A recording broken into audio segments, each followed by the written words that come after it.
3, 2, 1. Good evening, all. Welcome to the January 13th Northampton School Committee meeting. I am Mayor Gina Louise Shara. I'm the chair of the school committee.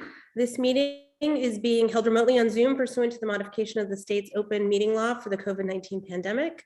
And this meeting and all participating on Zoom will be audio and video recorded. I welcome all to this first meeting of this new term, and I welcome the new school committee members, myself included. And I very much thank the returning 3 members.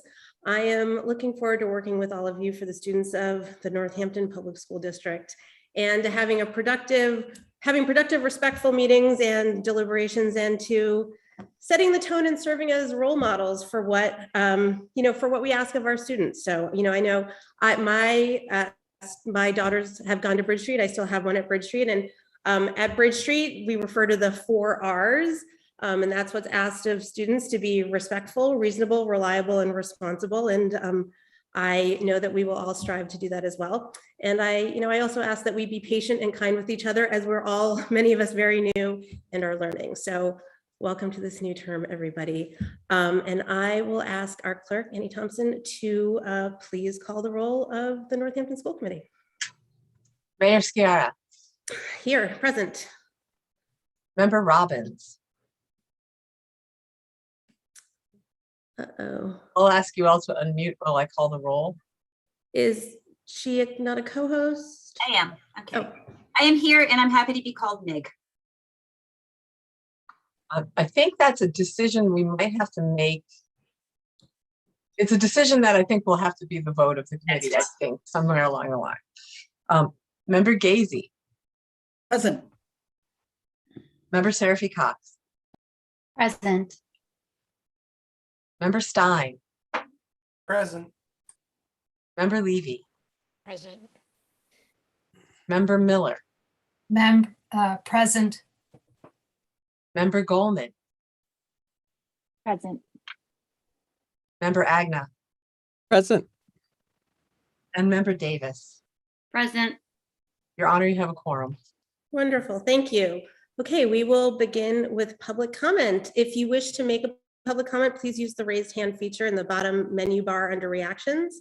If you're calling in by phone, you can raise your hand by hitting *9. If you're having trouble raising your hand, you can use the chat feature to send a message to me, but that's the only thing that we're going to use chat for, and only during public comment.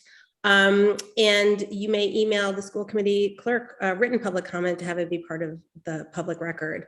So I'll unmute each raised hand in the order that it was raised. And before you begin, please state your name and your city or town for the public record.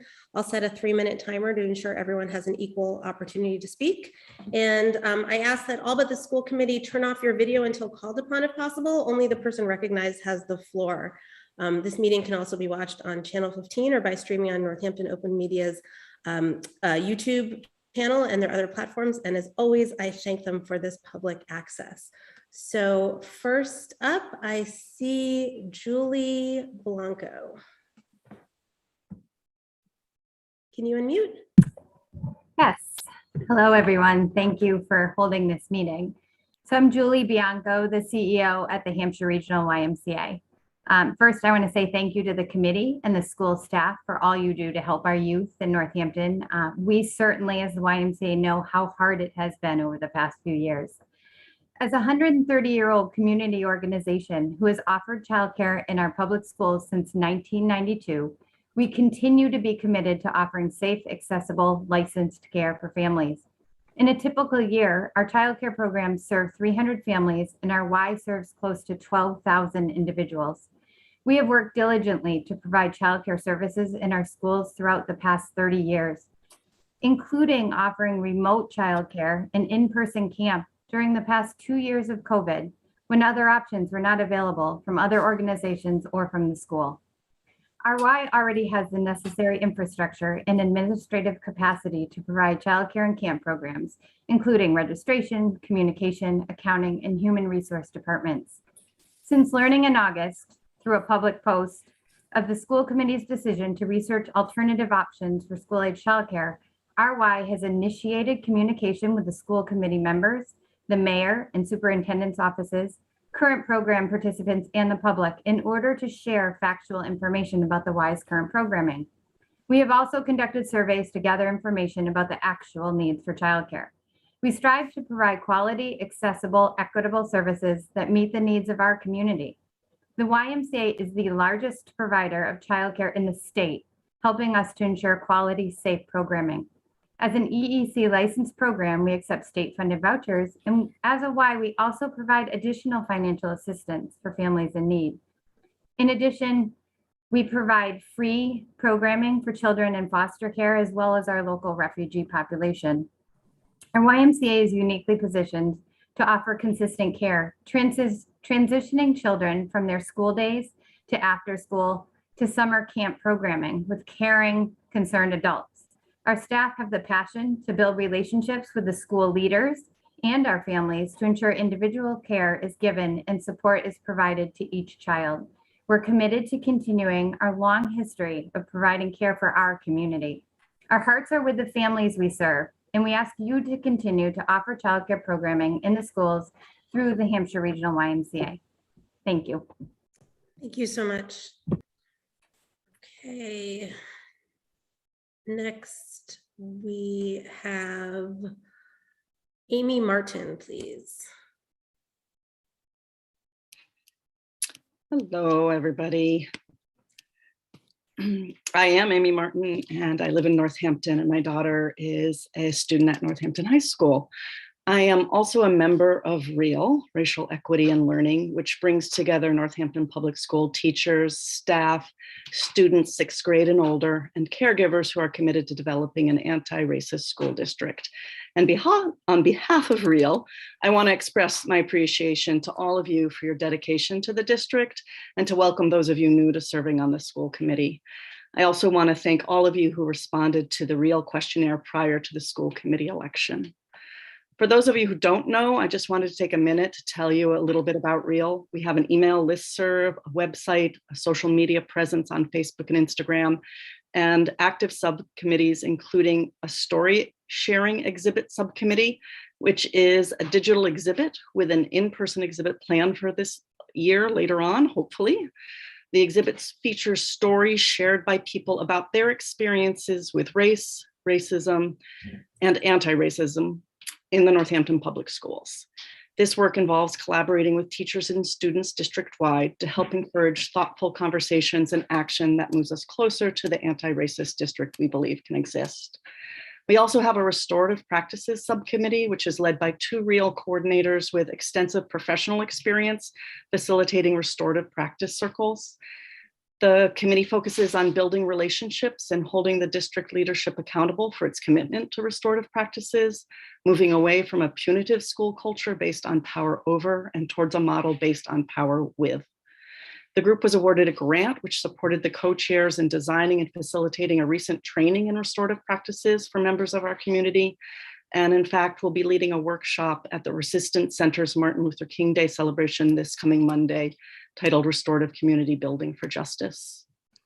Our website includes more about REAL specific goals towards an anti-racist district, including that educators and administrators are racially diverse, that school curriculum, policies, and practices emphasize the voices and contributions of people of color, that perspectives and recommendations of students of color are solicited, heard, and acted upon by leadership, that conflict resolution is about repairing and improving relationships among people, not punishing individuals, that conversations about race and race equity are integral to school culture, and that people in the district value their interconnectedness and all people feel they belong in the district.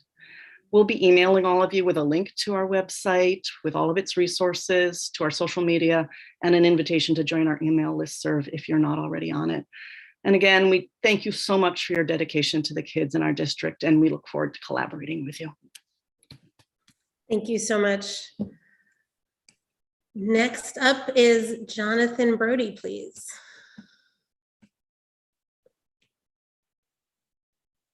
Hello, all. So Jonathan Brody, Bridge Street parent, and want to tell you a little bit more of my background in addition to that, I'm a clinical social worker here in town.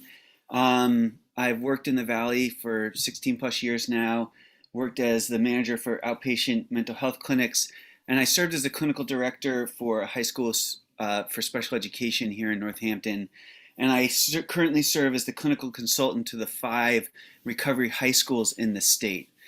And so it gives me a decent understanding of how schools function.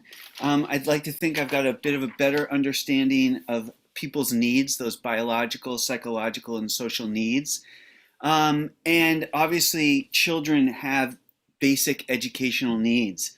However, Northampton Public Schools has this significant and persistent issue with equitably meeting the needs of all children, particularly across our 4 elementary schools and in our junior high. The person that just spoke from REAL, I think the REAL organization is so important to have because those disparities fall significantly on lines of class, on race, and on ability. And the school, the elementary school that has the highest level of people in those protected classes in categories is Bridge Street School. And historically, persistently, and significantly, Bridge Street has suffered significantly under-resourcing and under-programming. And as a result, those kids aren't getting their basic needs met. The concern that I and many of the parents and staff and others at Bridge Street School have is that that impact becomes cumulative over a person's lifespan. There's something called the Matthew effect. I will forward you all some information on this. And the basic idea is if a student is undereducated when they're younger, that compounds over their educational career. So related to this, the last school committee did something fantastic that hadn't been done in a long time, and it created a district improvement plan that was data-driven and accountability-driven. And this is something you all are inheriting, and congratulations to you all, and thank you to you all for your leadership. And Dina and Emily and others, but want to give particular props to Dina, who did a phenomenal job in developing this district improvement plan with its accountability measures in order to address this historic and persistent inequity that disproportionately affects Bridge Street School. That's time, so could you wrap You got it. So I will follow. You all will be hearing from me via email with some additional information on this. And just thank you so much for your time, for your leadership, and good luck. Thank you. Next is Kara Sheridan.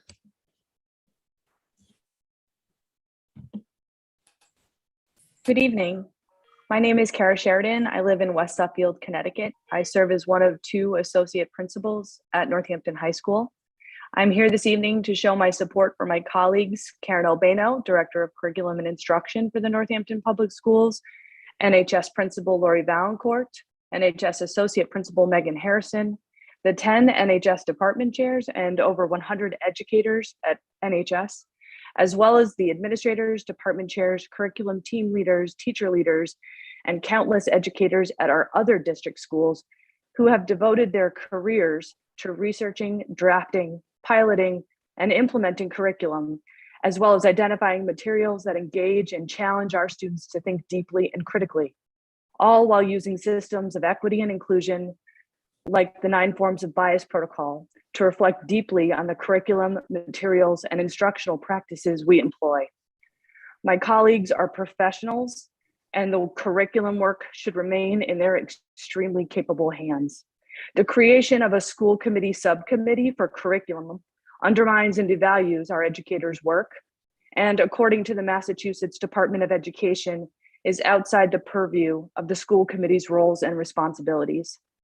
I invite our school committee members to learn more about the curriculum work we do and the processes we use across this district before creating a subcommittee. You will be as impressed, if not more so than I am, at the work and the commitment and the professionalism our colleagues employ throughout these processes. Thank you. Thank you. Next is Lee Graham. Hi, everyone. My name is Lee Graham. I am a Bridge Street School parent and a Ward 1 resident, and have been the co-chair or tri-chair of the Northampton Special Education Parents Advisory Council since 2018. I have some testimony tonight in support of the WISE childcare program in the school, but I also wanted to say that what Jonathan Brody just said, I also agree with. So keep that up. So Anders, I'm sorry, my child is now in the room while I give public comment. So Julie talked a little bit about the history of the Y in the schools. And this is one of the children who attends the program at Bridge Street. What I wanted to say really was just that I think it's really important in a community for many institutions to come together to provide care for our children.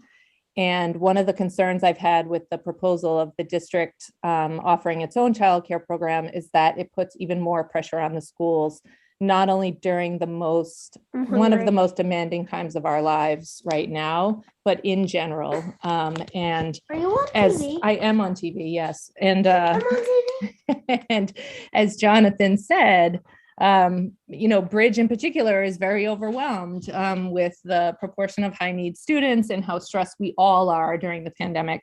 And to me as a parent and as the parent of a child on an IEP, it feels really important to have another community institution, not just the schools, that are providing care for our kids. So before Anders just did his cameo, I had some things I was going to say about how much turnover students with disabilities have experienced in the time I've been in the Northampton Public Schools since 2015, from the leadership all the way down to the teacher and paraprofessional level. And when you compare that to the Y being in the schools for 30 years, what that means for my family, at least, is that we have this reliable institution staff, folks that we can reach out with to really work with our kids in addition to the schools. And I just really want to encourage the school committee to focus on building more bridges in the city and in our community in support of our kids, as opposed to bringing even more in-house when we already have such overworked schools and leadership. So thank you. Thank you. Thank you, Anders. Okay, next we have Evelyn Cleary. You're muted. Can you unmute? Yes. Can you hear me now? Yeah. Hi, my name's Evelyn Cleary. I'm a resident of Northampton. I'm a parent of a second grader at Jackson Street School. I'm a single mom and I work full time. My daughter has participated in the Y program since kindergarten. She has benefited from the continuity of care that the Y has, that she's experienced from the Y. She has special needs, and the Y staff have helped her feel secure and grow. There's no question about that. She knows and loves the staff. Having the Y program contributes to our quality of life. I trust the Y to care for my child, which is no small thing. Having trust in my child care provider is extremely important to me, which I'm sure it is to every parent. I believe it would be very challenging for the district to create a comparable program such as the Y offers. I was really alarmed when I read the article last August in the Gazette that you were considering eliminating the Y after school program. I'm strongly against eliminating the Y. There is no reason to do so. In fact, there's every reason to strengthen the district's relationship with the Y. We should be applauding and validating the Y for their services, not eliminating it. I've heard some parents want to pay for 1 hour increments. I'm guessing they don't work full-time. I don't mean to sound indifferent, but maybe those families could hire a babysitter. Why should the majority of families who need the 3 to 4 hours of care have to lose the Y program to accommodate a small number of families that want 1 hour increments? So the Gazette article indicated that creating the district-wide program would likely cost more. Now, why would we want to do that? Why would we want to add more financial burdens on to our parents, especially with the current economic climate? How is that acting responsibly? And I also would wonder if the child care voucher would be accepted at the new district program. If not, I'd have to quit my job and stay home to care for my child. Sarcastically, I would have the district to thank for that. I guess it might be obvious that I'm quite upset about all of this consideration for getting rid of the Y. These are trying times. They're filled with stress. We should take into consideration that besides the excellent services that the Y provides, they are comprised of wonderful people. I emphasize the word people. Finding good people to provide services these days is hard. Why are we even exploring this? This has caused unnecessary stress in these trying times. I hate to use improper grammar, but let me end with this. If it ain't broke, don't fix it. And it ain't broke. In fact, it's working just fine. Please vote to keep the Y and end this endeavor that is using up your valuable time. There are so many other important issues to focus on. Thank you so much for allowing me the opportunity to express my views here. Thanks. Thank you. Next is Andrea Gito.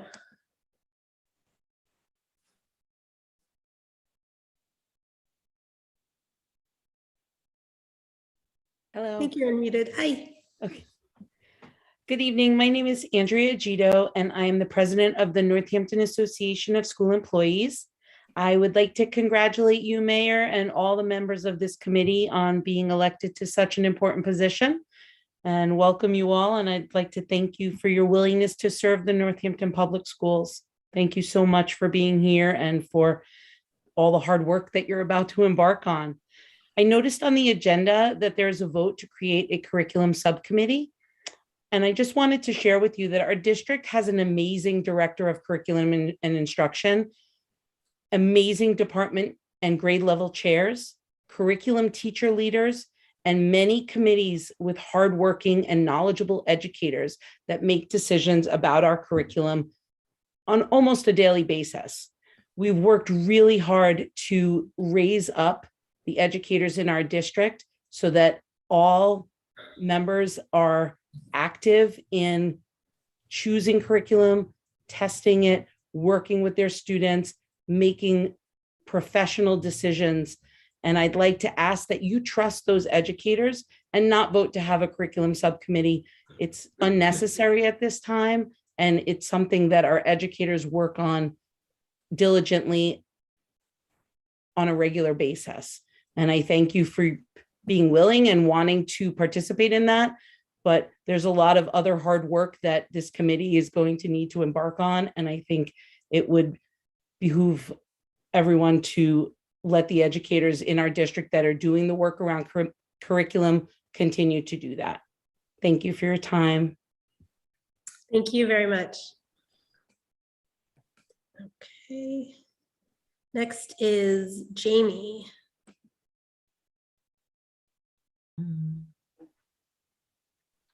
Hello, everyone, and congratulations, Madam Mayor and board members on your elections. I just wanted to echo what Kara and Andrea have said about the curriculum or the proposed curriculum subcommittee. So I am the department chair of the World Language Department at Northampton High School. And I don't have much to add to what they said, but we have a really successful curriculum development system. We have a very successful, I think, curriculum. And I can say as a department chair that we discuss and work on curriculum informally, literally every day. Like, we discuss what we're going to teach constantly, and we have very frequent check-ins about the actual writing of the curriculum. the system that we have works very well, and I don't think there's any reason to really adjust it or change it, and particularly not at the district level. So that's all I really wanted to say. Thank you very much. Thank you for sharing. Okay, next is Brandina Jersky.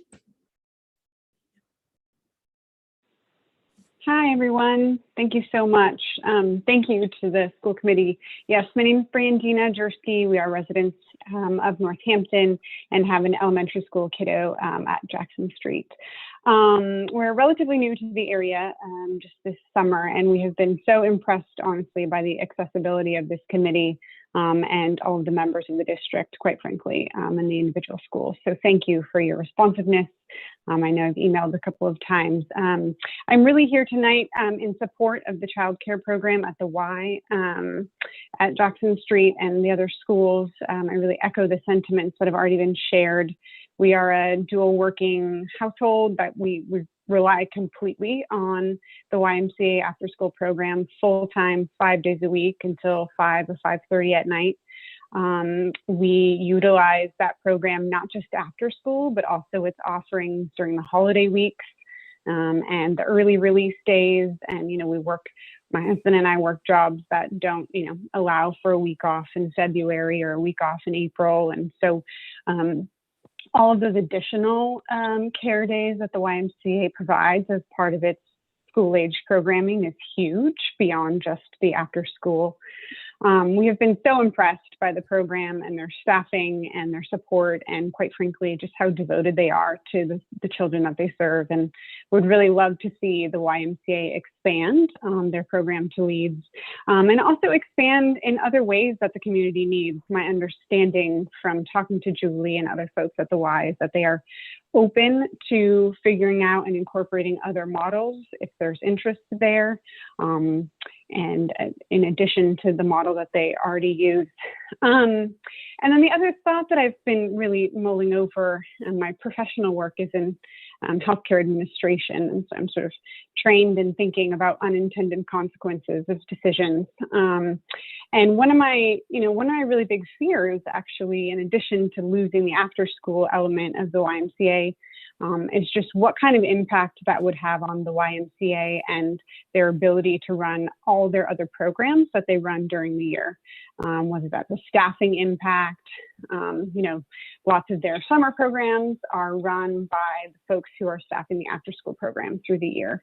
And I really worry about losing a program throughout the year, which might seem like something that the district could replicate, but what are going to be the consequences to the community at large if the YMCA takes a big hit like that? I think they are just vital to this community, and I have a lot of concerns about kind of the bigger picture too, of not just losing the after school, but losing a program like that of its magnitude. And then also wanted to echo the sentiments earlier just about the additional burden on the district or on the teachers to do after school, in addition to everything that they do during the school day, which is exceptional. So thank you so much for allowing me the opportunity to express my support for the YMCA. I hope this school committee sees how valuable that program is and how difficult it would be to replicate, and how much more advantageous it might be to expand it versus let it go. Thank you so much for sharing that. Okay, next is Principal Valancourt. Good evening, thank you. I'm Lori Valancourt, I'm the principal of Northampton High School. Welcome to new school committee members and welcome new mayor. I look forward to our ongoing partnership and school-based work throughout the year. I was surprised also to see a vote on the agenda tonight for a curriculum subcommittee. I want to express my concern that such a subcommittee feels a little bit micromanaging. It also implies some distrust in the intentional and critical curriculum work that has happened in our district over the last 5 years that I have worked in the district. Our curriculum has been created by Our curriculum has been created by strong, smart educators who lead instruction with research-based curriculum. And our work is guided by teacher curriculum leaders, by our curriculum director, and with the efforts and knowledge of our teachers who are masters of their own subject area. A subcommittee sets itself up to undermine and question the work and choices of our teacher. And when morale is low and the stakes are high, I'm asking you to show trust in our educators to design, to continue to reflect, and continue to share and choose curriculum and instructional materials that meet the needs of their students. I believe our educators have proven their worth in curriculum design as we have young people graduating from prestigious universities throughout the nation. We have Rhodes Scholars, we are leading the state in MCAS scores and AP scores, and most recently in 2 innovative pathways. We need our school committee to lift the teachers in their work and trust that we will partner with you and all direct stakeholders to communicate our instruction and our curriculum. Thank you. Thank you. Next is Guinevra Nabad.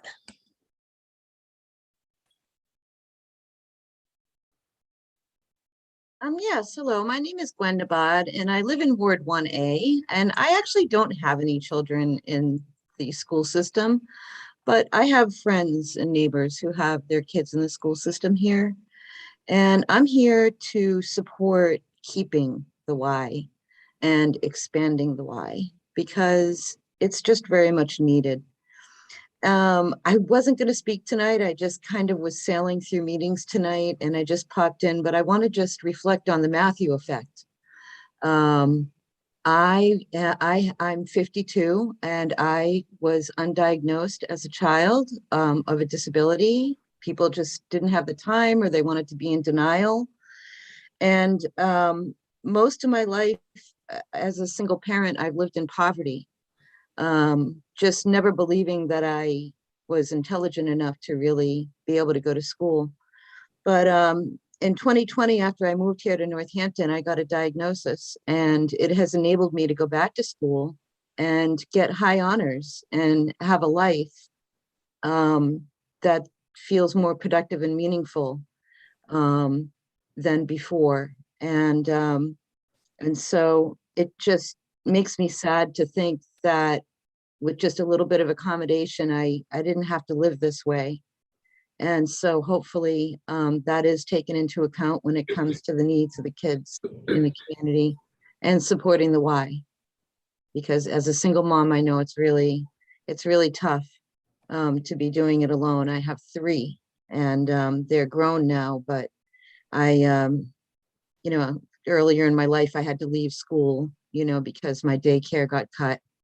And, sometimes people just say, well, we'll just cut the losses. But it did set me up for many years of having to rely on a system and, costing the system more money, instead of getting out of it. So that's all I have to say. Thank you.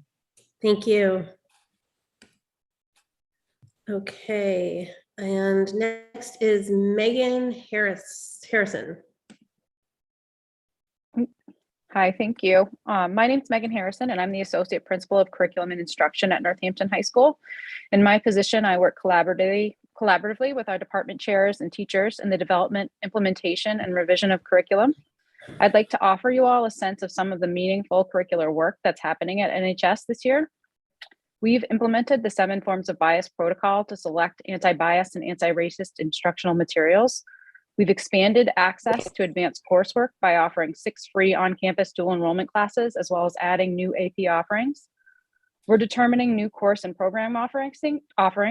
This year, we're adding a healthcare and innovations pathway. In fact, our intern coordinator and this pathway were highlighted by DESE for developing this program in collaboration with students. Together, our faculty is studying and providing professional development on culturally responsive teaching and learning, and reviewing our instructional and curriculum practices to align with this work and to work together to reflect on best practices. This is just a sampling of the enormous dedication my teacher colleagues have to the work of the design and review of our building-based curriculum. I believe this work needs to remain at the local level. A curriculum subcommittee puts us at risk of losing the momentum of this important work. I encourage all members of the committee to reach out to us to see for yourselves the great work that's being done by educators in Northampton Public Schools. Thank you for your time. Thank you. Okay, Karen Hidalgo. Hi, I'm Karen Hidalgo, and I am the department chair of the school counseling department at Northampton High School. And I am the parent of a 6th grader and an 8th grader at JFK. I live in Ward 1 in Northampton on Barrett Street.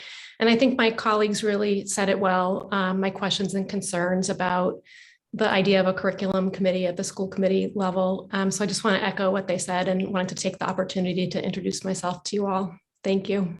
Thank you. Okay, that is the last hand that I see. I'm just going to give a little scroll through. And Annie, I don't see the chat ability anymore, which one of my favorite things about Zoom is they just change it all the time. Yes. So I don't, maybe that's not a feature that exists anymore. So I know that I'd offered that as an option if someone needed to tell me that they were trying to raise their hand. So if you can't find that option and you're trying to raise your hand, please feel free to turn your camera on and like wave at me. I'm just going to give a quick scroll through and make sure I'm not missing any hands. Anyone else, please help. Oh, I see one hand that just went up. Let me just keep looking. Everyone always feel free to tell me if you see something that I'm missing, but I'm going to unmute Grader. Hi. Can you hear me? Yes, sorry, for a second we couldn't, but I can now. That's okay. My name is Greta Mutsikwi Hu, and I live in Northampton. I also have a 9-year-old who attends Jackson Street.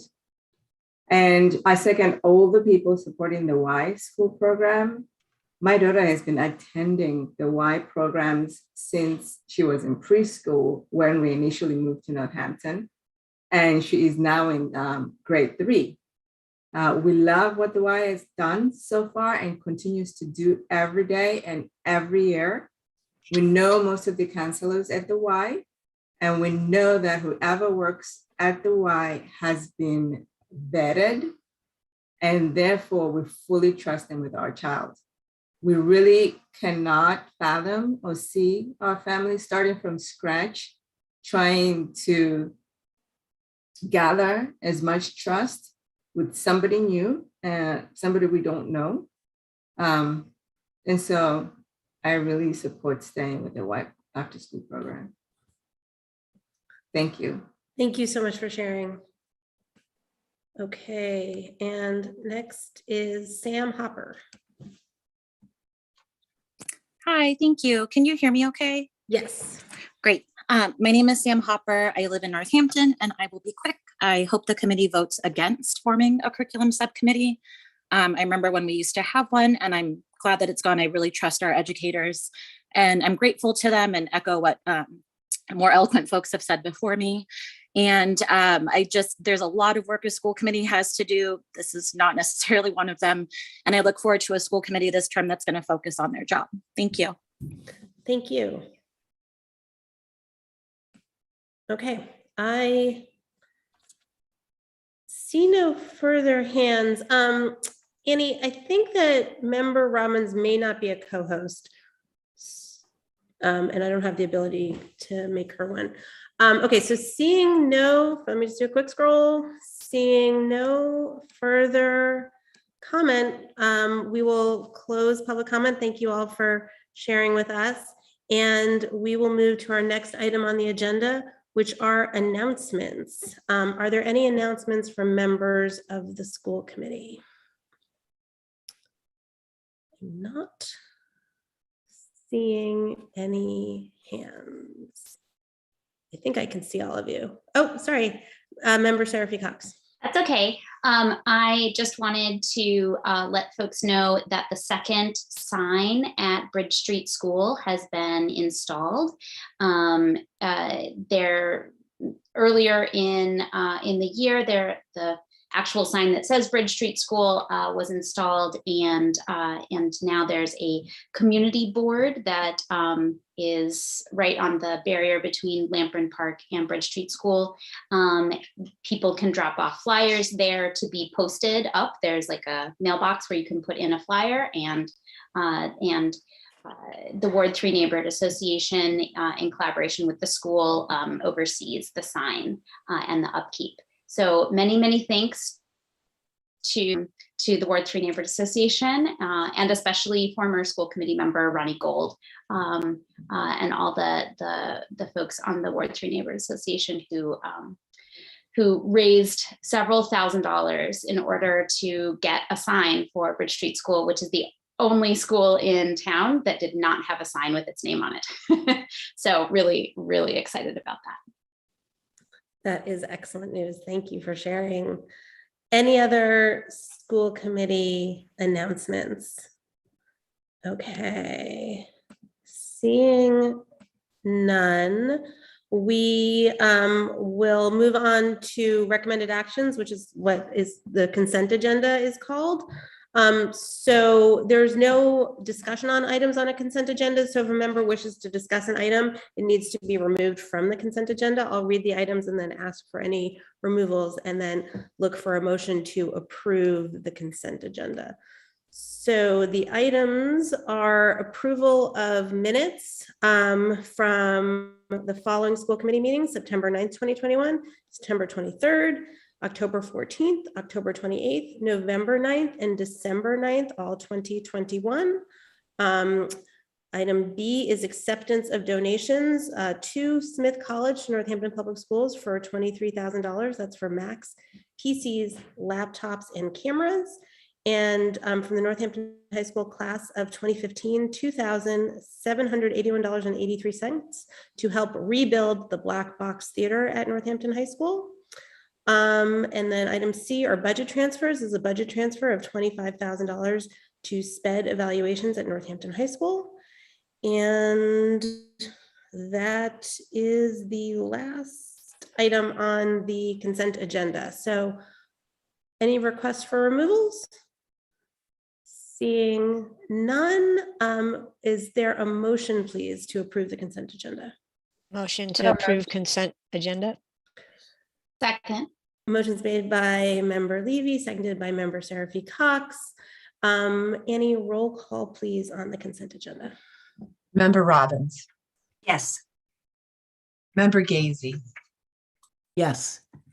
Member Seraphy Cox. Yes. Member Stein. Abstain. Member Levy. Yes. Member Miller. Yes. Member Goldman. Yes. Member Agna. Yes. Member Davis. Yes. And Mayor Sciarra. Yes. Okay, consent agenda has been approved, and we're moving to item 5 on the agenda, which are reports and recommendations of subcommittees, administrators, special groups, liaisons, etc. Normally we would have reports from the subcommittees, but as they haven't met yet, there are no reports from A through C. I will be emailing committee members with appointments, I think tomorrow, hopefully tomorrow morning. Good news is that I've been able to give everyone their first or second choice for subcommittee. And I believe I have all of the liaison positions accounted for. So look for those very soon. And that will bring us to item D, which is the business administrator report. And I welcome Nick Bernier. Good evening, everyone. And welcome to all our new members as well as our new chair. For those of you that are new, each month I give a short update, business report of all things that are going on in the business office. You have that report in the packet that was given to you. I can read through it briefly. There are other documents associated with it as well, such as a copy of the current FY22 appropriation report. which is basically just our monthly year-to-date budget report. The copy that you have right now is through December 31st, 2021. Basically, one of the things I'm doing currently is continuing to prepare needed transfers while monitoring the spending of our local appropriation funds along with our federal COVID grants. You saw in the consent agenda that there was one recommended transfer this month, and there will be others coming up in future meetings as well. As you look through the report, you may have seen deficits in some accounts here and there, so we prepare transfers to cover them as the year goes on. Excuse me, an ESSER 3 grant update. Since our last meeting, our grant liaison reached out with some questions concerning the construction on the pavilions that was written into our ESSER 3 application. Because there was construction involved in our grant proposal, that certainly the vetting process is definitely more stringent when there's construction involved. So some of the questions required some research on my behalf, as well as the assistance of Tony Kuzniers, who's our school maintenance supervisor. I actually spoke with him today, and I now have the information I need to answer the questions. So I plan on resubmitting the proposal tomorrow, which will hopefully expedite the process in getting that grant accepted. Because there are certainly things that are hinging upon it being accepted. So I will provide future updates as the grant does get accepted eventually. Our FY23 budget development process, we're in the heat of that now. We had our alt budget meeting last Thursday, January 6th. Where we met and reviewed where we were so far with our budget development. At the meeting, we reviewed some of our needs. We discussed what will be affordable for the city.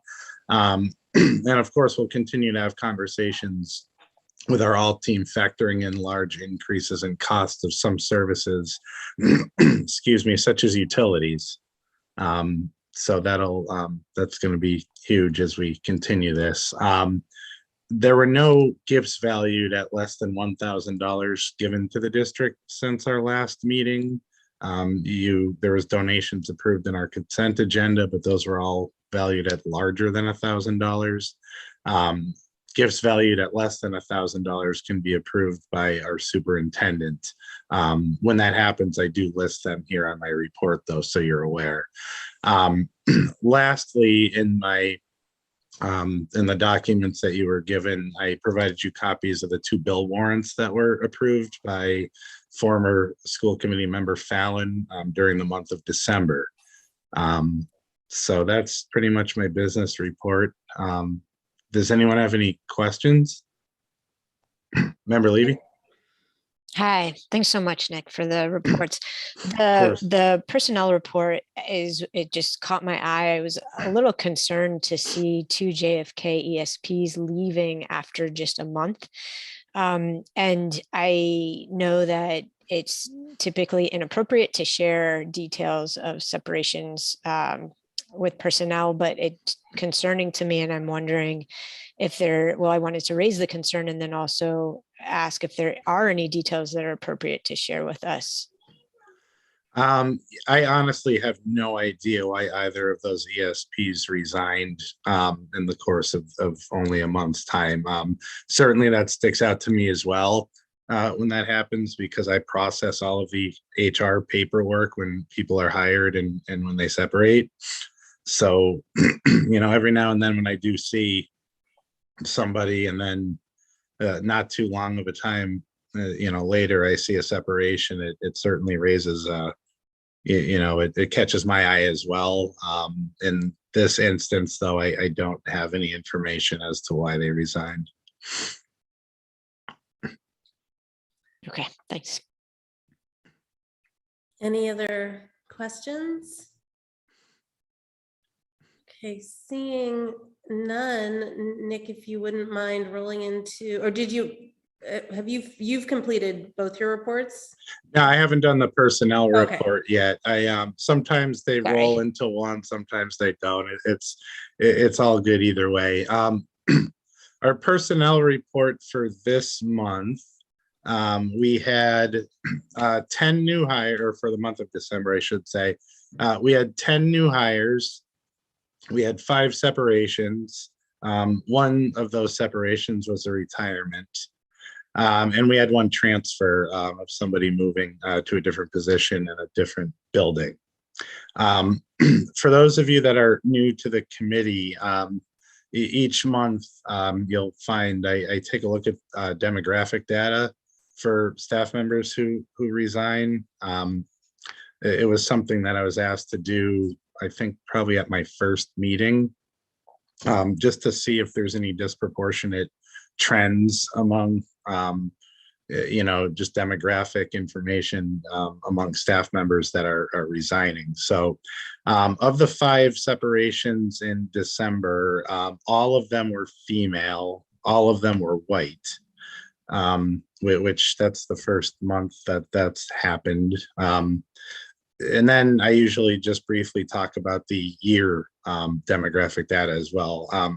Since July 1st, we've had 45 separations, some of which, of course, were retirements, some of which were folks looking for other jobs. And in a lot of cases, we just don't know why people resign. Sometimes they don't give us the information. But of those 45 separations, 73.3% of them were female, 24.4% were male, 2.2% were non-binary, 86.7% were white, 4.4% were Black, 4.4% Asian, 2.2% Hispanic, and 2.2% identified as both white and Hispanic. So that's the demographic data of our separations for the year to date.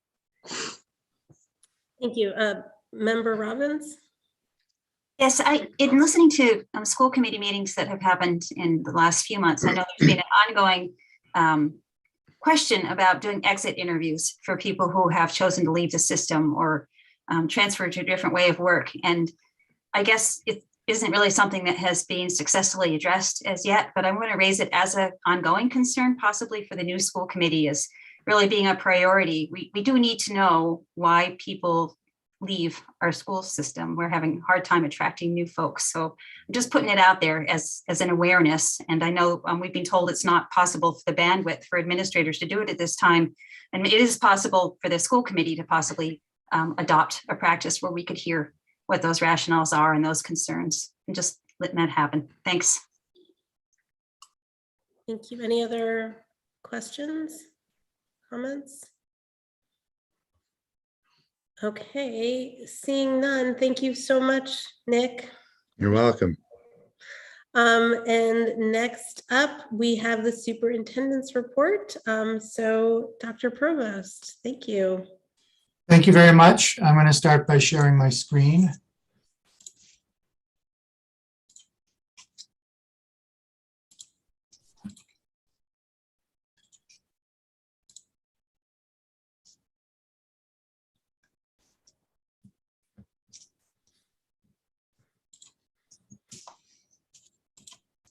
Okay.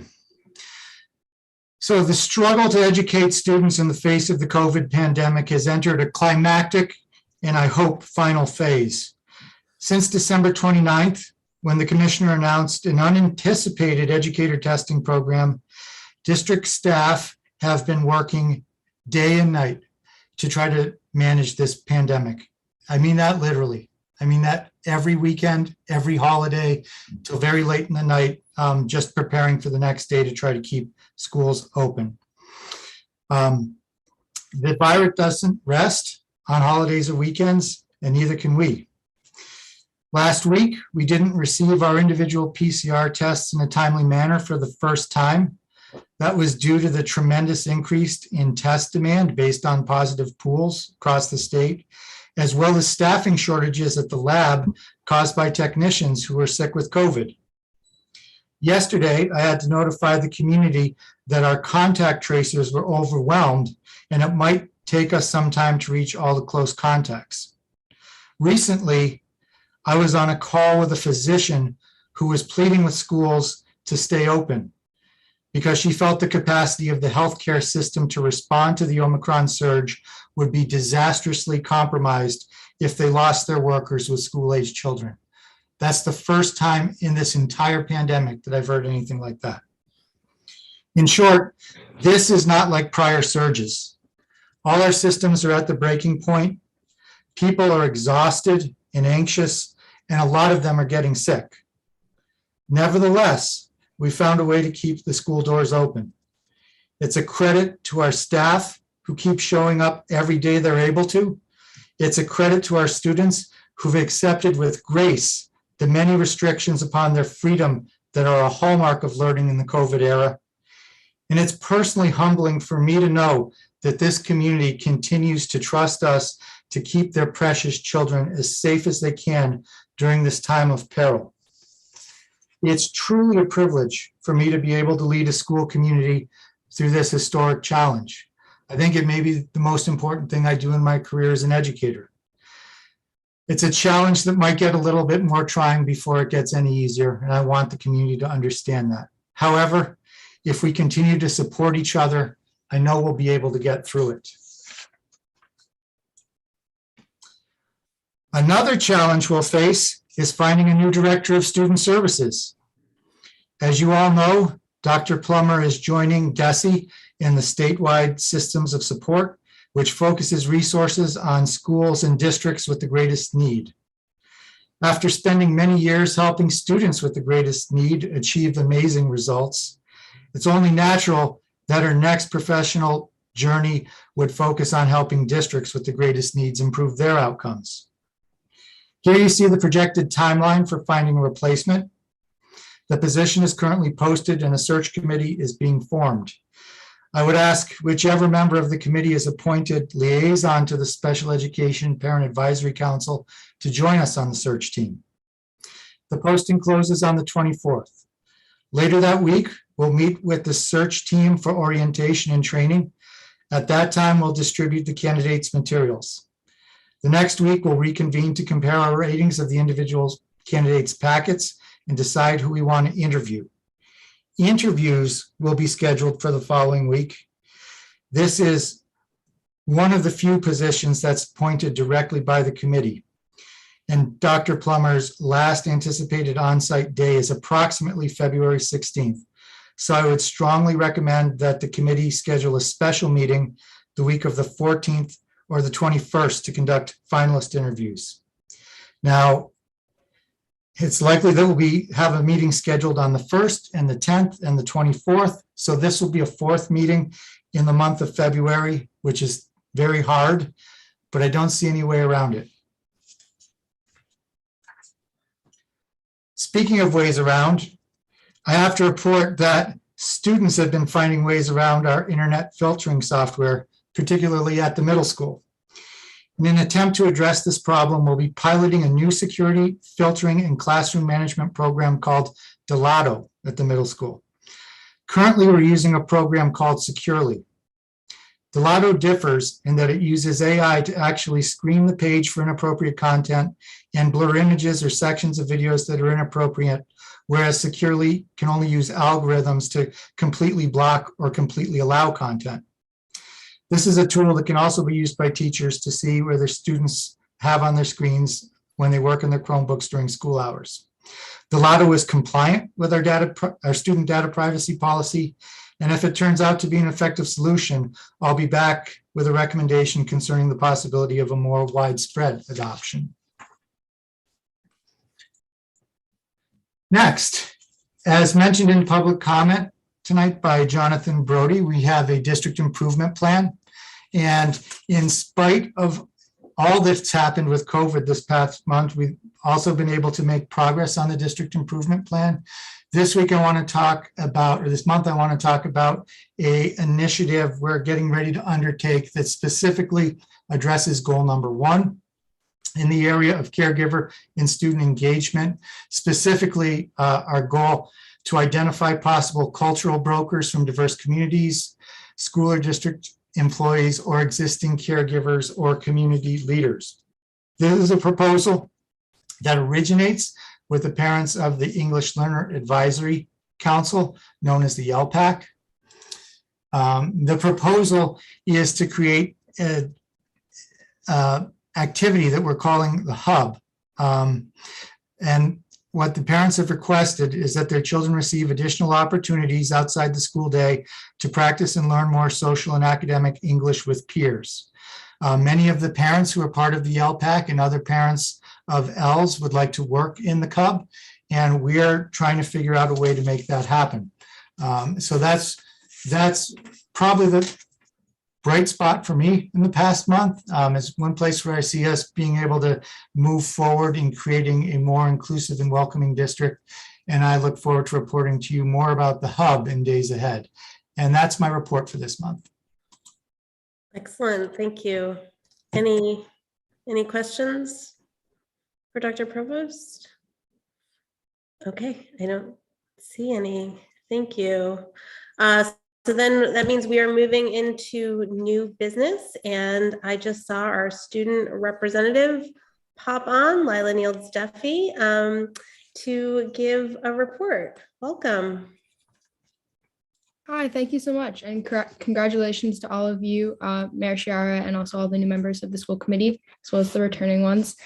So yeah, I'm the student representative. My name is Lila. I'm a member of the student union, which is the group at Northampton High School that sort of just represents and advocates for students' needs and works to bridge the gap between student administration and teachers administration and teachers and students and etc. So myself, as well as Community Waldman, who's the president of Student Union, and Tolly Serlin, who's the vice president, Eloise Roberti, who's the secretary, and Jake Fine, who is the treasurer, are all on the cabinet, and we will be working a little bit more closely with the school committee, which we really look forward to. So just some updates that the student union wants to, share. First is that we have a new initiative of communication with the students, which is something that we're always trying to improve. But during FlexBlock, which is kind of a new thing at the high school, we're hoping to use the Mentor Monday time to reach out to students in the coming months. So that's pretty exciting. Hopefully that will be another way that we'll be able to get some more questions and concerns from students, which we've struggled with a little bit in the past.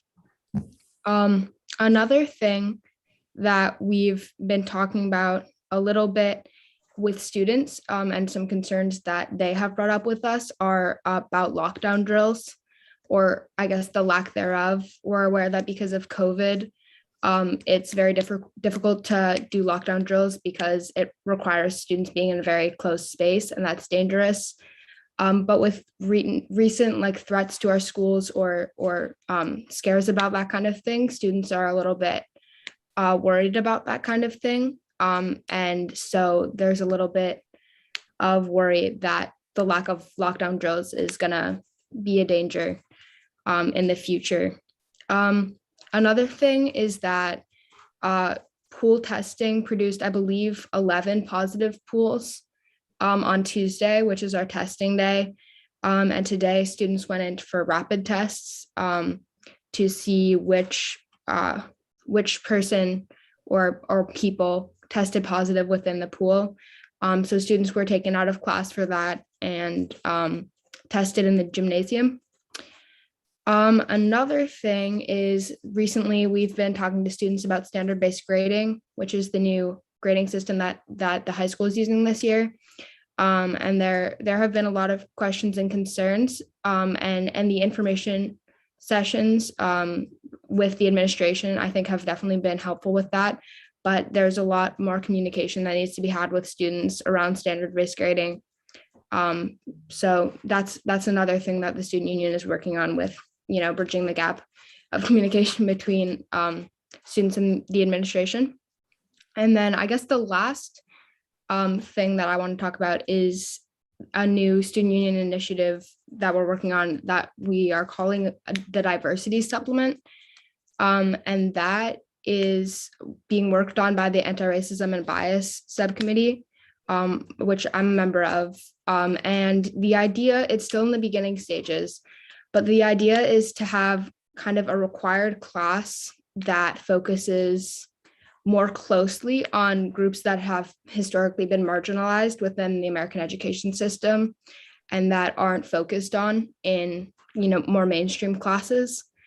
And we've recently gone through all of the classes at NHS as well as at Smith College, where NHS students can take classes, and HCC and GCC, where there are dual enrollment opportunities. So I believe we have like hundreds of classes as of now that would fit under this diversity supplement. And that's really exciting because it kind of creates a guideline for students to kind of supplement their, the education that they're getting right now with stuff that we think is really important and should be included in these more mainstream classes, but unfortunately is not.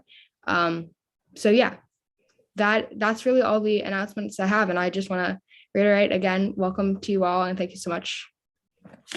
Thank you so much, Lila. Member Levy has a question. Hi, Lila, thank you so much for the report and for all the work that you are doing with your colleagues on the student union. I really love the work that you all are doing to really think about a diversity supplement and what it means to ensure that our students have access to curricular offerings that are not currently a part of the mainstream offerings.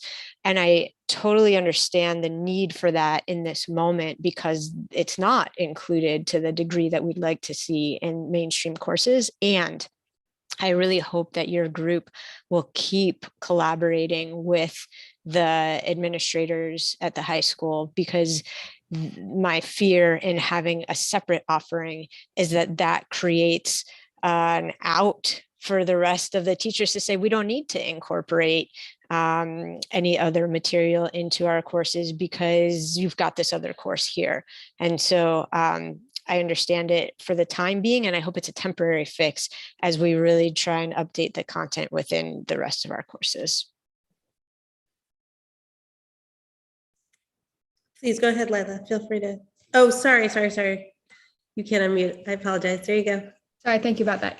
Yeah, thank you, Member Levy. That's a conversation that we've actually had a lot within the student union, and we are definitely going to continue fighting for integration of this like important stuff into these other classes. But I personally kind of hope that this is not a temporary thing, because I think that a lot of the things that students can learn from these classes, it's impossible to cover that in depth in like a more general class like US history or even world history.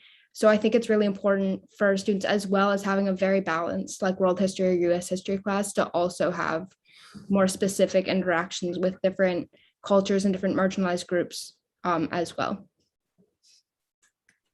Thank you. So I see Member Agnew, Member Davis, and Member Miller. I saw you raise your hand, so I'll come to you after. So I'm going to go. So Member Agnew, and then Davis, and then Miller, please. Hi, Member Neil Duffy. I'd like to just comment that your kind of reporting about the high school really resonates with me in the ways that we hope that student voice is heard in our schools.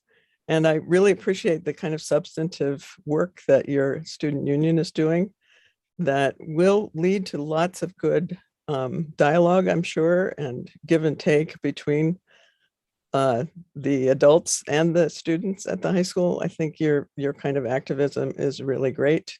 I'm glad to know that I can see what's happening in sports, because I follow on Instagram the kinds of things that are happening in the sports world at NHS. So I just feel like what you're sharing with us is so important, and I really appreciate it. Thank you, Member Neil Duffy. Thank you. So Member Davis. Oh, I'm sorry.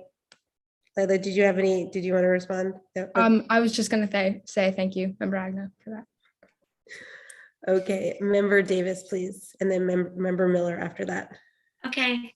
Hi, and thank you also. That's a really interesting and informative report. And am I allowed to ask a specific question about what was said? That's what I can do at this time as a new person. Okay. I'm interested in what you mentioned about the standard-based grading and the continued questions for students. And I'm wondering if you could say a little bit more about that, or if you could picture what might be helpful. Is it that students are looking for some clarification on what is being asked of them, or I know that there were meetings for parents that I attended because I still have a kid at the high school as well. But is there a sense that there are questions that aren't clear for the students? Yeah, that's a really good question. And I would say that a lot of students, I think, don't understand why standard-based grading was implemented in the first place. And so that's kind of a base level of confusion of like, why did we change from this system that's been used for decades and that's used across the country? Like, this seems like a very unique and different change for them.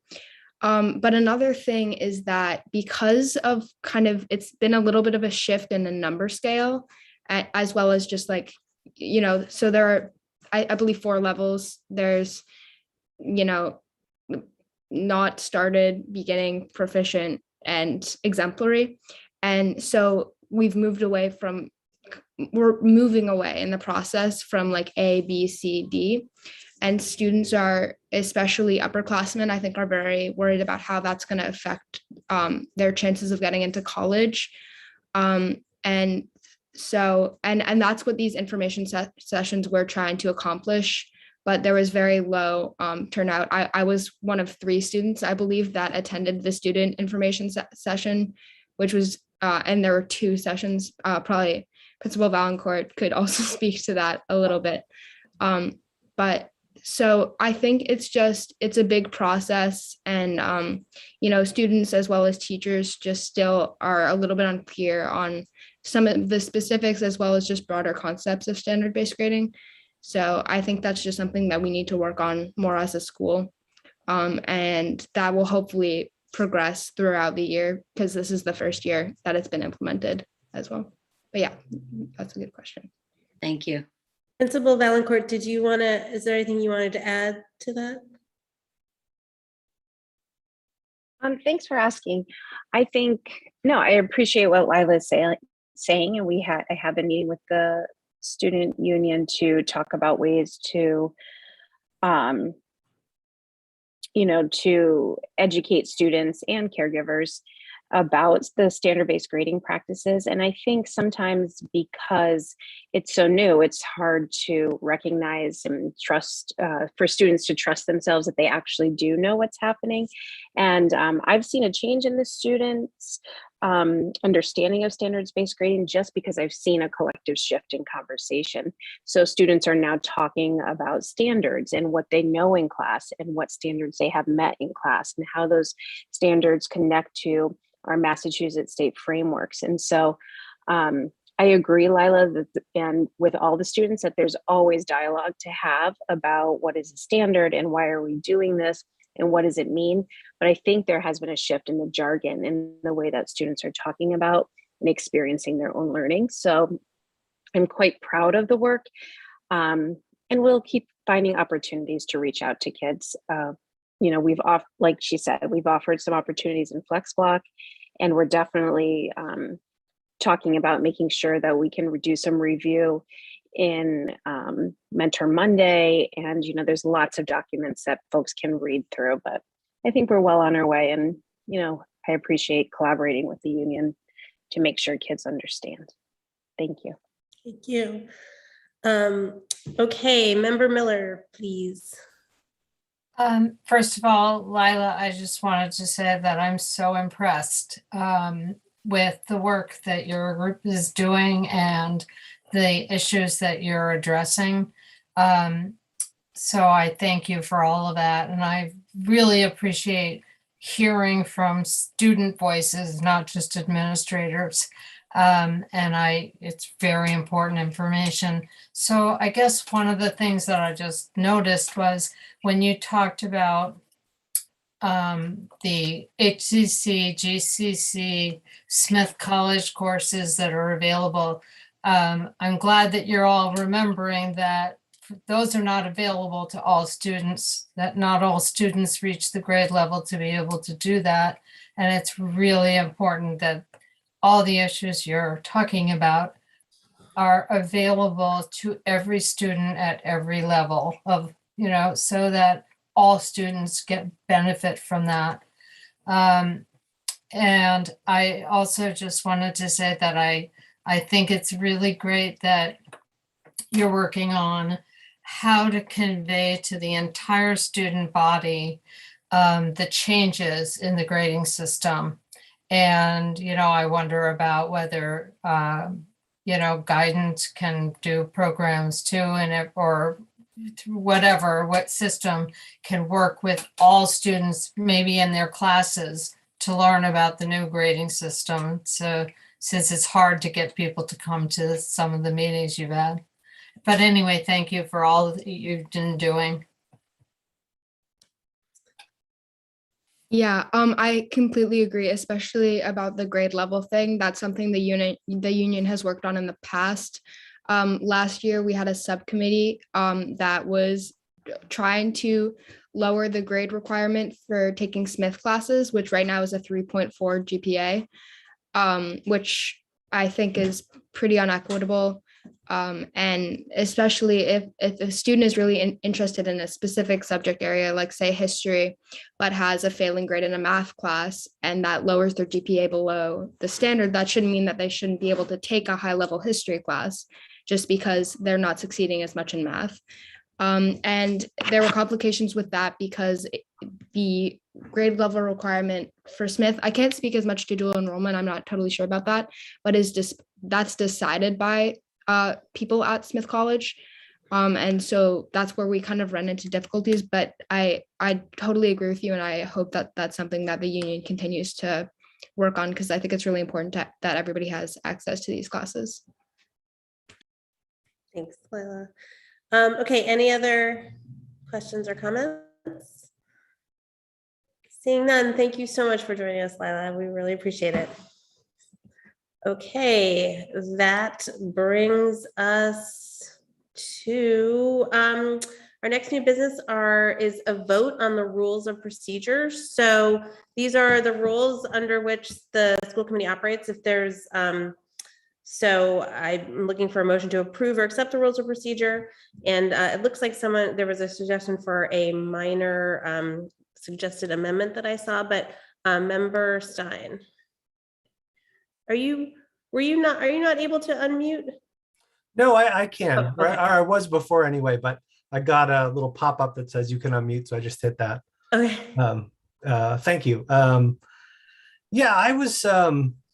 I wanted to make a motion to table this until another meeting, largely because of how much we have in front of us, and also because there's a lot in here of consequence and a lot that hasn't been updated in a long time. As I was going through, I was trying to figure out different things in it and saw that, it says we're only supposed to have 15 minutes of public comment, but at the chair's discretion. There's just many things that we have another committee that's on the agenda for tonight. If that gets approved, we'd have to then come back and edit this document again. From my perspective, I think there's a lot in here that we should devote some time to, which is why I was in favor of sort of having more of an administrative meeting and a substantive meeting in January than doing everything together. But, I would like to make a motion to table it to a future meeting. If you look at some of the dates of approval in here historically, that's very common. Even a few years ago, it was in February. It's been in October. It's been all over the place. So I don't think we need to rush it if we can do some things to update it and make any sort of other amendments that people think would help modernize or clarify what's in it. So that would be my motion. Thank you for that. I'll just note, so generally it's standard that you're operating under rules so that you don't really proceed until you have your rules. But that rules can be amended at any time.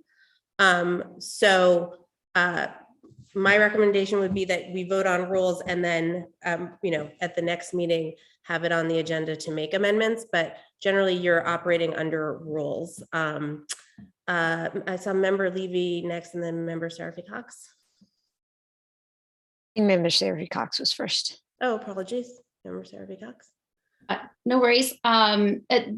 Mayor Chiara, that was actually what I was, I heard a motion from Member Stein. I didn't hear a second of it, but my motion actually would be to pass the rules of procedure and to have folks who would like to see amendments, because there's an incomplete sentence in here. I agree that there need to be amendments made, that those be brought to the next meeting and organized through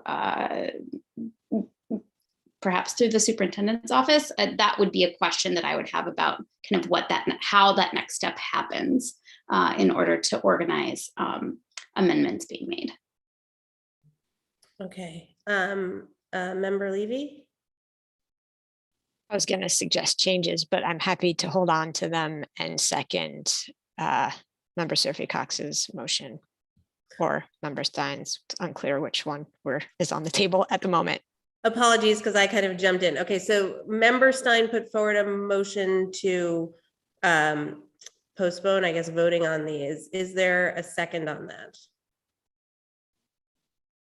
I don't hear a second. So then Member Seraphy Cox, was that a motion that you put forward?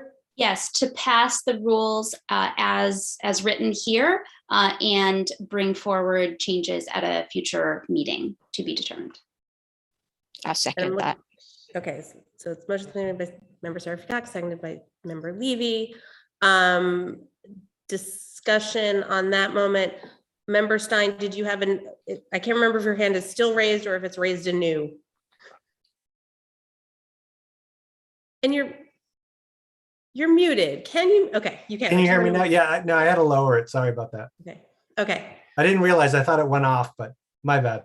No, it's not like reactions. A hand has to get actually lowered. Dr. Provost. Thank you. I just wanted to respond to Member Seraphy Cox's question with a suggestion.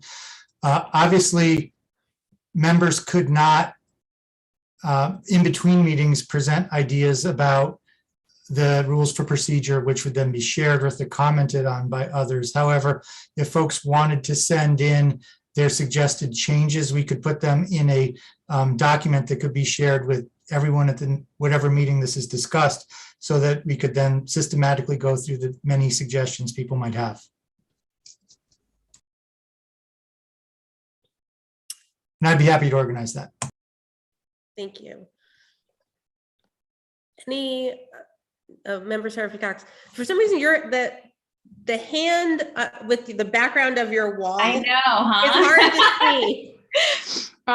Maybe I'll reorient myself so that the hand is more prominent. My only suggestion was that since it's the Rules and Policy Committee, that perhaps the Rules and Policy Committee is the place to organize changes to the rules of procedure. So I would change my motion to say to pass this tonight and to refer changes to the Rules and Policy Committee. Do you, Member Levy, as the second, do you accept that change to that motion? Yes. Oh, okay. Yes, I accept. Member Stein? Sorry, just getting my Zoom clicking in order here. In the first order, the first suggestion, it would come back to the entire school committee to be debated. And the second suggestion, which has just been accepted, it would disappear to the rules subcommittee and then come back to the whole committee, right? Under whatever rules, it's just like, it becomes like a weird thing. If some of the rules and procedures relate to the ways in which subcommittees are actually operating, it seems strange to me. Like it seems cleaner, I guess, if we're going to have it at a later date, to have it as a discussion of all of us to edit. all of us to debate and deliberate on, than to just send it to the Rules and Policy Committee.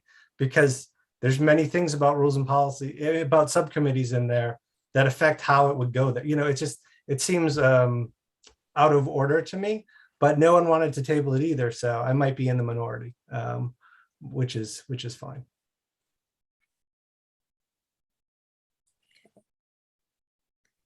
Any other discussion? Okay, seeing none, roll call, please. Annie? Could someone please just clearly state the new motion? Sure. Member Seraphy Cox, would you like to do that? Absolutely. My motion is to pass the rules of procedure as outlined in our packet and to refer them to the Rules and Policy Subcommittee for review and to bring back to the school committee with amendments. And of course, any school committee members can contact the chair, the future chair of the Rules and Policy Committee with changes they would like to see. Okay. I think now we're ready for a roll call. Thanks. Member Gazy. Yes. Member Seraphy Cox. Yes. Member Stein. No. Member Levy. No. Member Miller. Yes. Member Goldman. Yes. Member Agna. Yes. Member Davis. Yes. Mayor Scarra. Yes. And Member Robbins. Yes. Okay, that motion passes. And we are moving on to the vote to elect a vice chair for the school committee. And hold on, let me find my stuff. Okay, so I'm going to open the floor for nominations for vice chair. Nominations don't require a second. I will then state those nominated and close nominations when there are no further nominations. And then those that have been nominated may speak to their nomination if they'd like to, and then we will have a roll call vote. So I'm opening up the floor for nominations, and I see Member Gazy. Hi. There are not many people who have as much multifaceted experience in the Northampton Public Schools as Gwen Agna. I met her 35 years ago when we were both parents at Jackson Street School, and she was the parent of the PTO, president of the PTO then. Subsequently, she served as the district's early childhood and equity coordinators, and then, of course, the principal of Jackson Street School.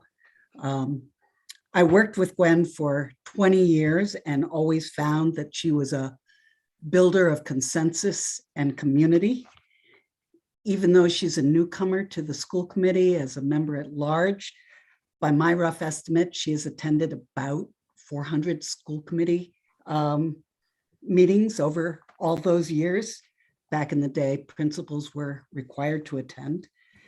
And finally, if we ever return to meeting in person, I might add that every meeting that I attended that she chaired, she served tea and cookies and chocolates, which was very incentivizing. So for those reasons, I would like to nominate Gwen for vice chair of the school committee. Okay, thank you. So there's been a nomination for Member Agna, and I see Member Seraphy Cox, and then I see Member Miller. So Member Seraphy Cox? Yes, I'm raising my hand to nominate Member Levy.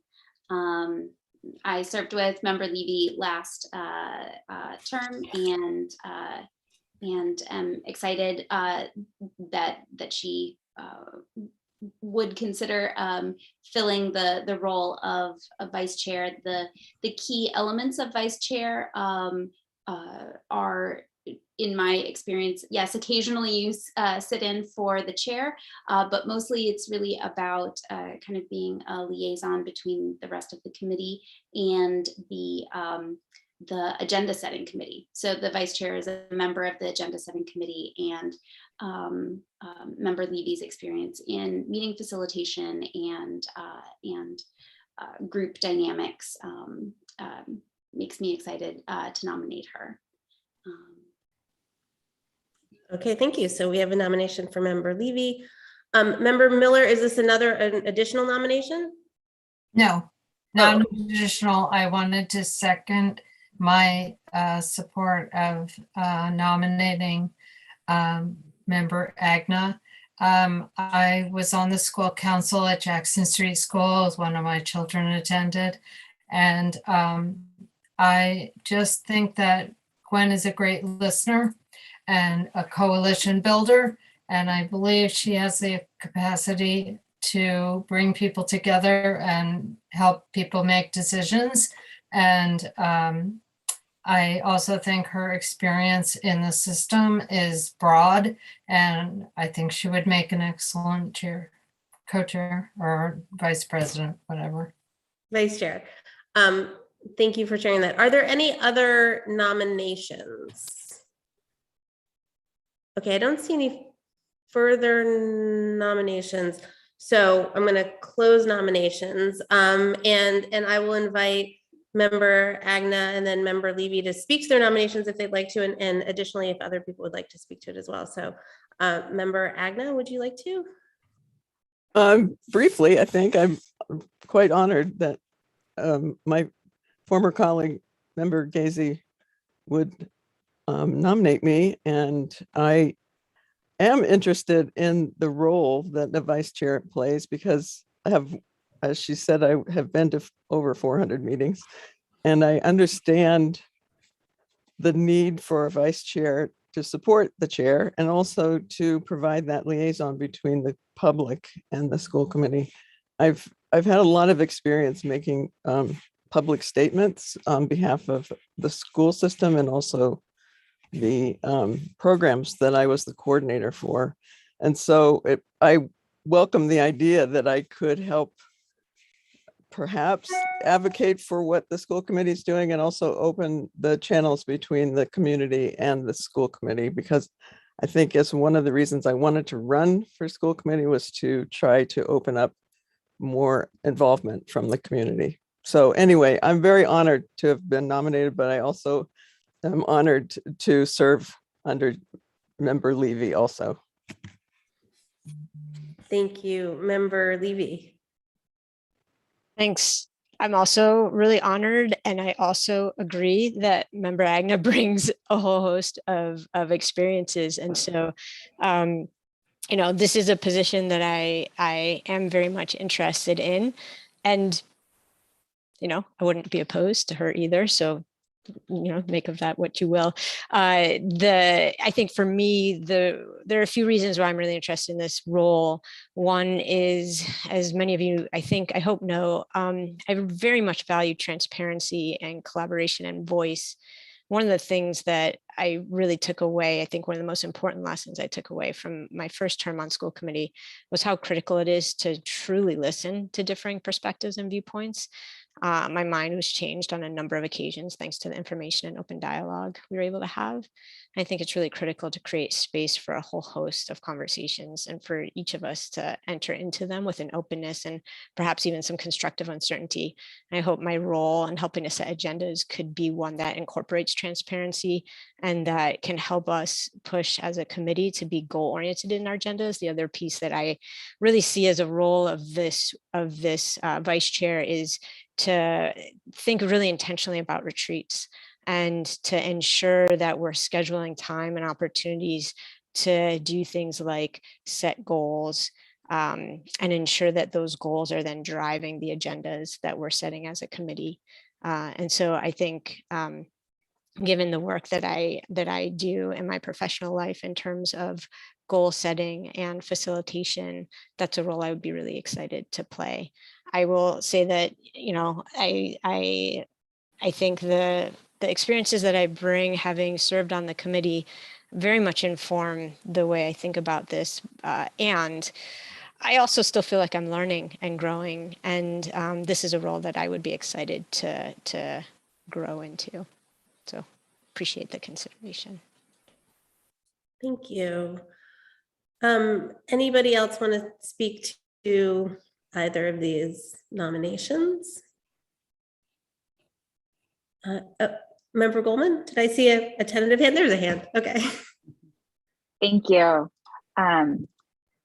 Thank you for an opportunity just to weigh in. One piece that also shores up my vote for Member Levy is her engagement with creating the district improvement plan. She was on the district improvement plan committee and was integral into the development of it. And I really look forward to having a very productive term moving towards the district improvement plan. And I think that she is certainly the best person on the committee to ensure that the district improvement plan's goals are a focus of the agenda in a really nuanced way. The district improvement plan is very dynamic, and I just believe that she would serve in that role better than anyone else on the committee at this time. Thank you. Thank you for sharing that. Any other comments? Okay, seeing none, we'll take a roll call. So just please state the name of which school committee member you are voting for. Member Seraphy Cox. Member Levy. Member Stein.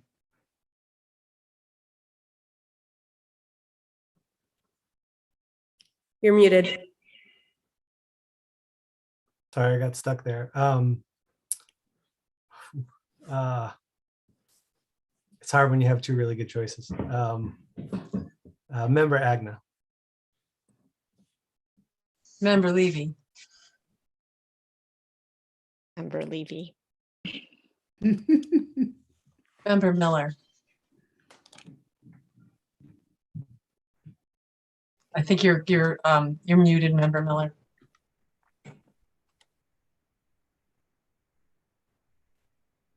Member Agna. Member Goldman. Member Levy. Member Agna. Member Agna. Member Davis. I also want to echo Member Stein that you're both fantastic. I'm going to say Member Levy. Mayor Sciarra. Member Agna. Member Robbins. I want two vice chairs. I want co-vice chairs, but my vote is going to go for Member Agna. And Member Gazy. Member Agna. I lost count.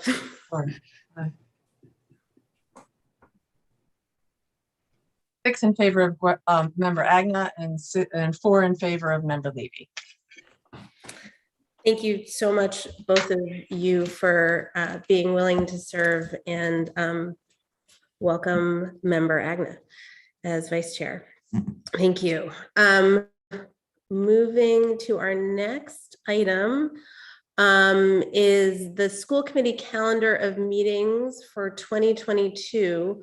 I have sort of my own process question since I'm new here. May I take things out of order within the same section, or does that need a suspension of rules? Can someone help me with that? You can take them in any order. I'm just wondering if, since there is an item on the agenda later that would require a changing of the calendar,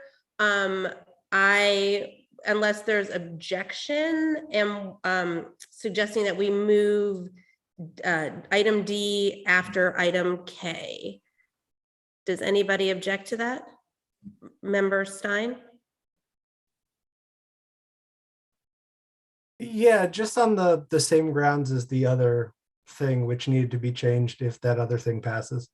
So, we could send it back to the committee or to whoever to redo after that goes through as well. Okay, so if that is an objection, so shall we vote on this now and then we'll change it if we have to change it? That's what I'm hearing. Okay, so this item is a vote to approve a school committee calendar of meetings of 2022. Is there a motion? Motion to approve the calendar for school committee meetings in 2022. I second it. Motion made by member Seraphy Cox, seconded by member Agna, and I see member Goldman and then member Levy. Yes, thank you. I have some concerns about the February 1st meeting because that is the Chinese New Year. And I know that constituents, and myself included, celebrate that holiday. Okay. Member Levy, so what's the process? Do we amend this now? Or Superintendent Provost? I believe the February 1st meeting is the kickoff to the budget. So I think it's also the joint, isn't it the joint meeting? That's Oh, correct. it is. It's nearly but- impossible but- to change it. I understand that. I'm just strongly objecting to it having been scheduled for that date. I'm just bringing it up that it actually, I think, would have to be in coordination with the mayor's office and the city council. And Smith Vocational and Agricultural High School, yes. But thank I you just for raising that. recommend going forward, not scheduling large joint meetings on holidays. But Thank you. that are, even on our calendars. Thank you for that. Member Levy? February 24th is a school break, and so I would like to propose that we reschedule that date.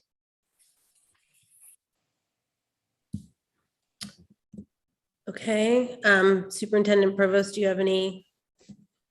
Yes, that second meeting in February is the first view budget. And I would be delighted to have an additional week to work on it. So if that could be moved, and also I had just said that there might be a possibility of having to have 4 meetings in February. If that were to be moved to March 3rd, that would get it out of the school vacation week. Does that conflict with city council? It does, yes. How about, say, March 1st, we did Tuesday. Wait, that conflicts with a negotiation subcommittee meeting, but Or the 2nd?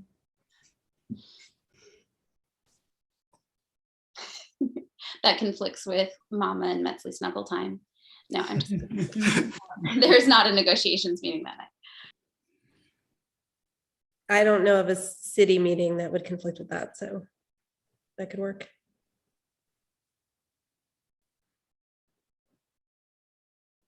So, Member Miller? I just have to say that Tuesdays are difficult for me in general because I work late. So if you schedule meetings regularly on a Tuesday, I will be late. Okay. Thank you. Just blocking that time. Any other thoughts on that? I'm moving that meeting to March 2nd. Member Goldman. Just to mention, I have an obligation that evening. I wouldn't be able to make it. Okay. I'm in the same boat, unfortunately. All right, we're down 2. And it's a budget meeting, yes? Yes, it's a budget meeting. I'd really prefer not to mess it up, honestly. But I understand. Is there another suggestion? Monday, the 30, what is the last day of February, 20th? This doesn't help you, Superintendent Provost, but also the previous Thursday, I'm losing my calendar here. The 17th. Yeah, thank you. 17th. I would be concerned that moving it forward would not give me enough time to get a first view budget together. Okay, so are we looking at the 28th right now? Does that work? It does for me. All right, I'm not seeing any problems with, so we're moving it to 6:45 on Monday, February 28th? Yes? All right, looks like we have a winner of a day. Great. Okay, and so just to reiterate, that is moving which meeting that is? February 24th. Okay. To February 28th. Great. Thank you so much. Thank you. Other issues or thoughts about the calendar? Okay, I don't see any. So roll call, please, Annie.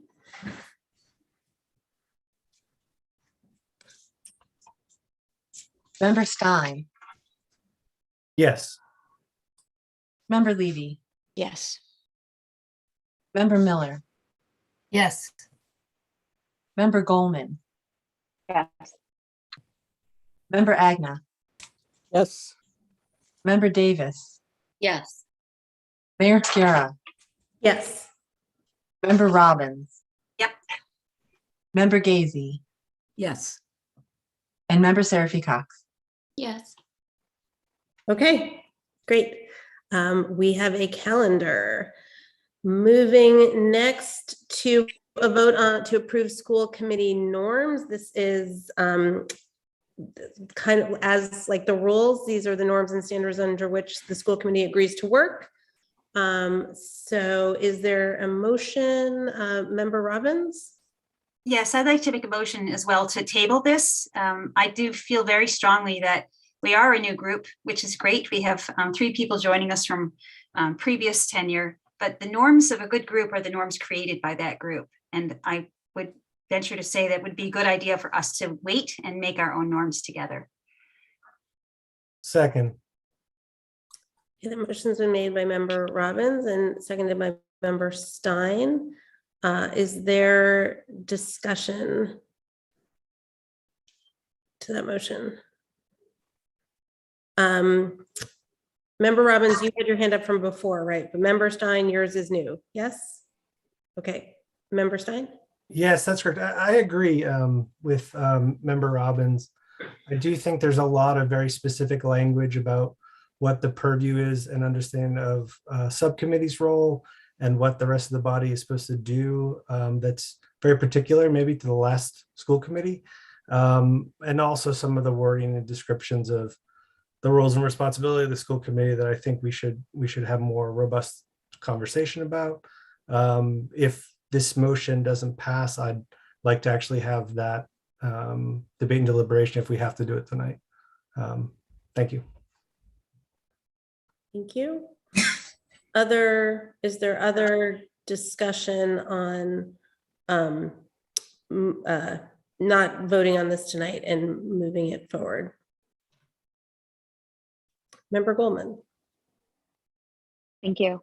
The norms were developed by the full committee in workshop sessions that were not during full committee meetings. And so I'm just curious to see how following members' feedback on tabling this or waiting until the full committee can come together, which I think makes a lot of sense. It's true, the norms should reflect the committee, and I don't think we're in a position to approve these norms that you don't feel like reflect the committee we have now. I agree with that, but just wondering if it makes sense to do it in a separate meeting, or if it makes sense to create a workshop session specifically to address this, to work on the norms before bringing it to the full committee, reviewing it and voting on it. Then I think that way you can create a little more time and space to really create the norms that reflect something the committee believes in, and something that we can all,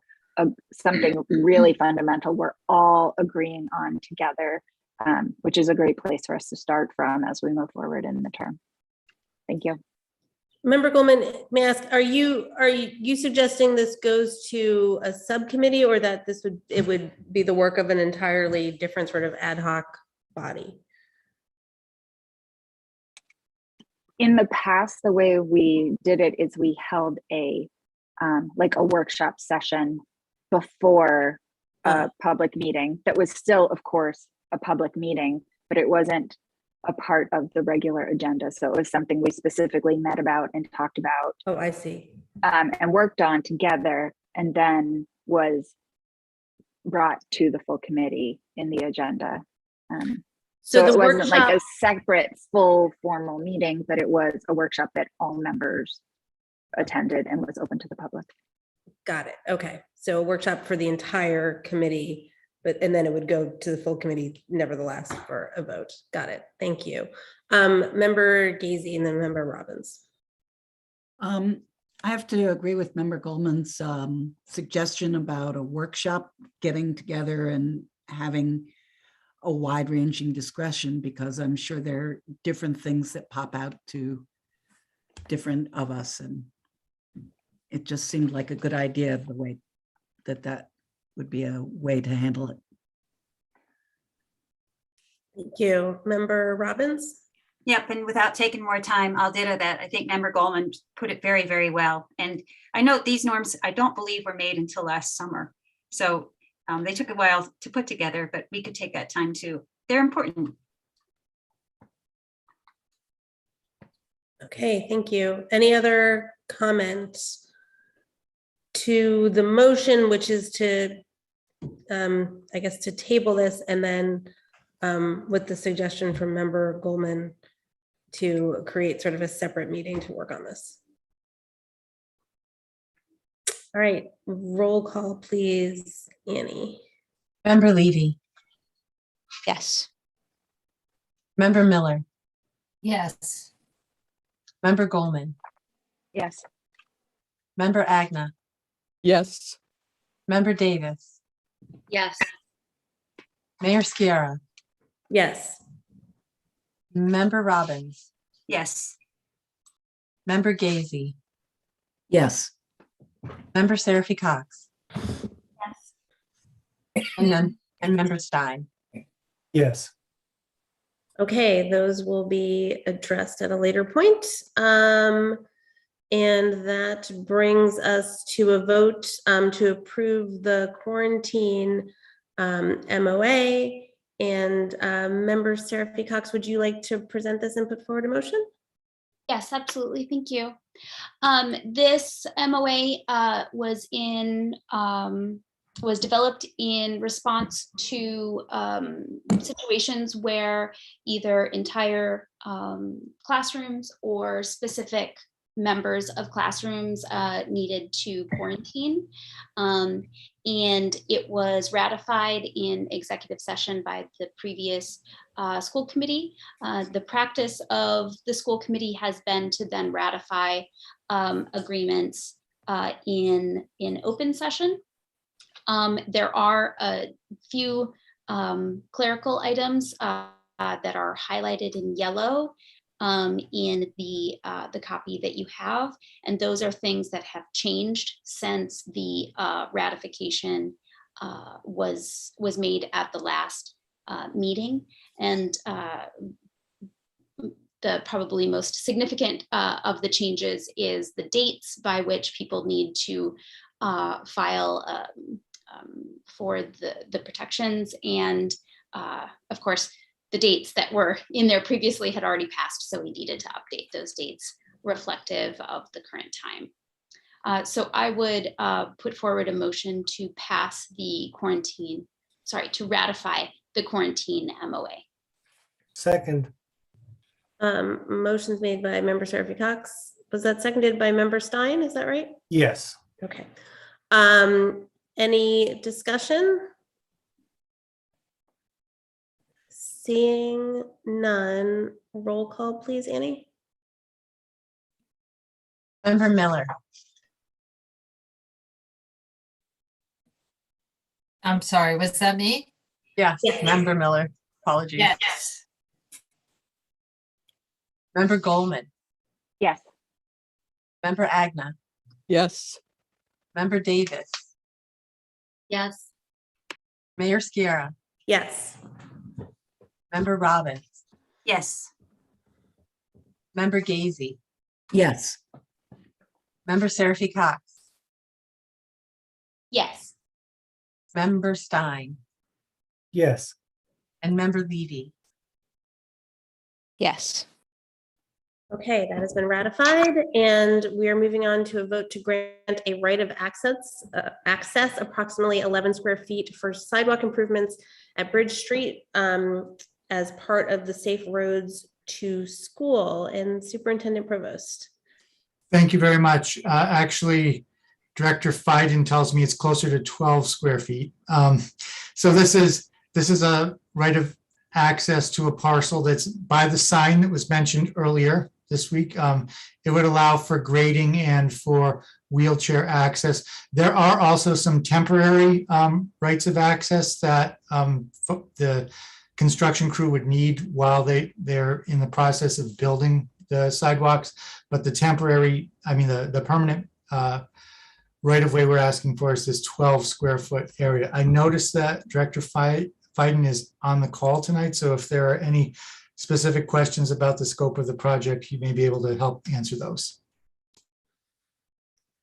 Okay, welcome, Director Fiden. A member, Seraphy Cox. I just want to speak strongly in favor of this. The Bridge Street School community is a very, very walkable area and needs to be safer.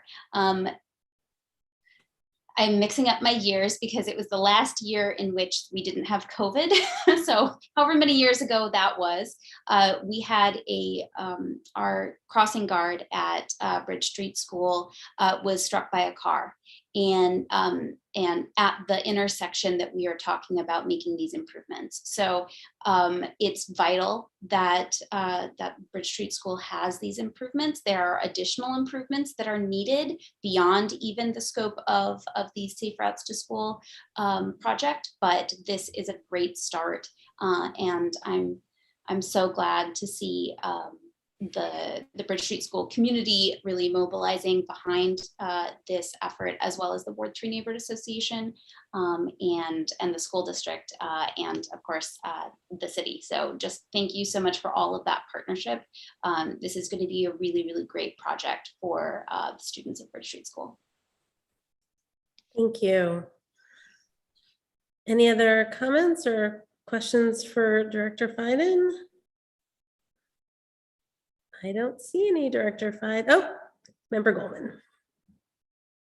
Do you need a motion? Yes, we do. Great. Motion to approve, to grant a right of access for sidewalk improvement at Bridge Street as part of Safe Roads to School. Thank you. Second. The motion's been made by Member Goldman, I believe seconded by Member Miller. Any further discussion? Just a point of order. It's Safe Routes to School, not Safe Roads. Okay, thank you. Safe Routes. Okay, Member Goldman, you still have your hand up. It's not new, right? My previous gig with the city council, everyone just raised their actual physical hand, so I have to get used to this. Okay, roll call, please, Annie. Member Goldman, Yes. Member Agnew, Yes. Member Davis, Yes. Mayor Sciarra, Yes. Member Robbins, Yes, safe routes for kids. Member Gazy, You're muted, Member Gazy. Yes. Member Seraphy Cox, Yes. Member Stein, Yes. Member Levy, Yes. Member Miller, Yes. and Member Miller. Okay, thank you. Thank you, Director Fiden. All right. That passes, and we are up to a report on bullying by Dr. Provost. Thank you. So directing your attention to the January 4th memo that was included in your packets. This is a report being made under the district's bullying and harassment policy, which is policy ACAC, which requests an annual report on bullying complaints within the district, investigations, and the outcomes. So we'll be reporting this at the building level in the district in total. And this is for school year 2021. So the school year that ended last June. So at Bridge Street, there was one complaint of bullying. It was a substantiated complaint. At Jackson Street, there were 3 complaints, none of which were substantiated. At Leeds Elementary, there was 1 complaint, which was substantiated. At Ryan Road, there were no complaints. At JFK Middle School, there was 1 complaint. It was unsubstantiated. At the high school, there were 0 complaints. So there were 6 complaints, each of which were investigated district-wide. Of the 6, 2 were verified. The policy also asks me to comment on any patterns, which you might think that it would be hard to find a pattern with so few complaints of bullying overall, which I guess is a pattern in and of itself. And I think something for our school community to be proud of. But one thing that I noticed and I think was noteworthy is that 3 of the complaints were staff members alleging bullying by other staff members. So 3 of these district complaints were involving students, and 3 of them were complaints made against other staff members. And that is my report on bullying. Thank you, Member Levy. Thanks. Can you speak a little bit, Superintendent Provost, to the conversations that are had in classrooms by teachers and with students about the process for reporting issues and incidents of bullying? I think it's fantastic that these numbers are so low, and we also know how many incidents go unreported. And so I'd like to hear a little bit more. To me, especially hearing all that we heard in the last few months from our middle school students about issues of bullying and harassment due to the identities that those students hold. I think we all know that there are more incidents of bullying in our schools than what this report is documenting. So I'd love to know how students are talked to about bullying, are asked or instructed to report it, and what other means we might use as a district to collect this data, since these numbers just strike me as so low. So one thing I'll point out is we are talking about a year that was mostly online, so that may be impacting the numbers to a certain extent. And last year, I'm sure the conversations were much different than they would be in a normal year when you're building classroom community on a daily basis. Most of the conversations in the curriculum that we have are not directed at instructing students on how to file complaints per se, so much as they're on building classroom community. And I think it's an important part of our policy that students aren't required to fill out any kind of a specific complaint to launch a bullying investigation. If a staff member becomes aware that a student is being bullied through their verbalizations, or if a administrator becomes aware that a student is potentially being bullied either from a report the student is making or peers are making, or or a caretaker is making, then that is sufficient to launch a bullying investigation. A lot of the communication at middle school and up is around the concept of being upstanders. So if students are observing a peer who's being targeted for bullying or harassment for any reason, the curriculum focuses on trying to encourage students to interrupt that behavior. So Member Stein, then I saw Member Miller, and then Member Agnes. So Member Stein. Just gonna get my hand down. Thank you to Member Levy's question and Superintendent's answer, because that was helpful. I do too also wanted to express that I do wonder how much doesn't make it into these reports. And I just sort of speak from personal experience. As a parent of students that were having bullying trouble, I must have had 3 or 4 conversations with people at the school about different incidences that had happened.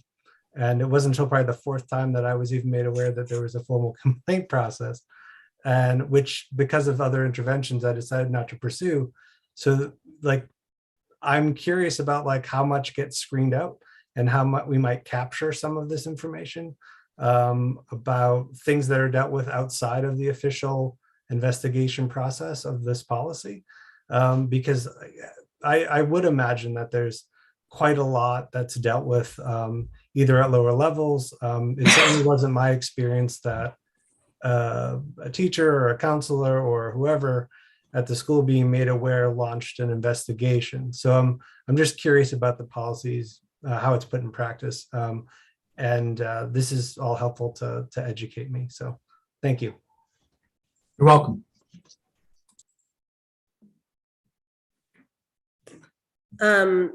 Member Miller, and then Member Agnes.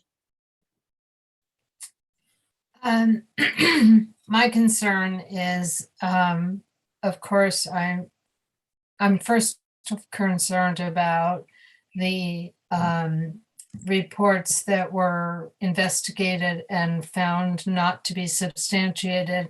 And I have to say that my experience is that people who finally come out and report it, I'm surprised that they're unsubstantiated. I guess I'm curious about that.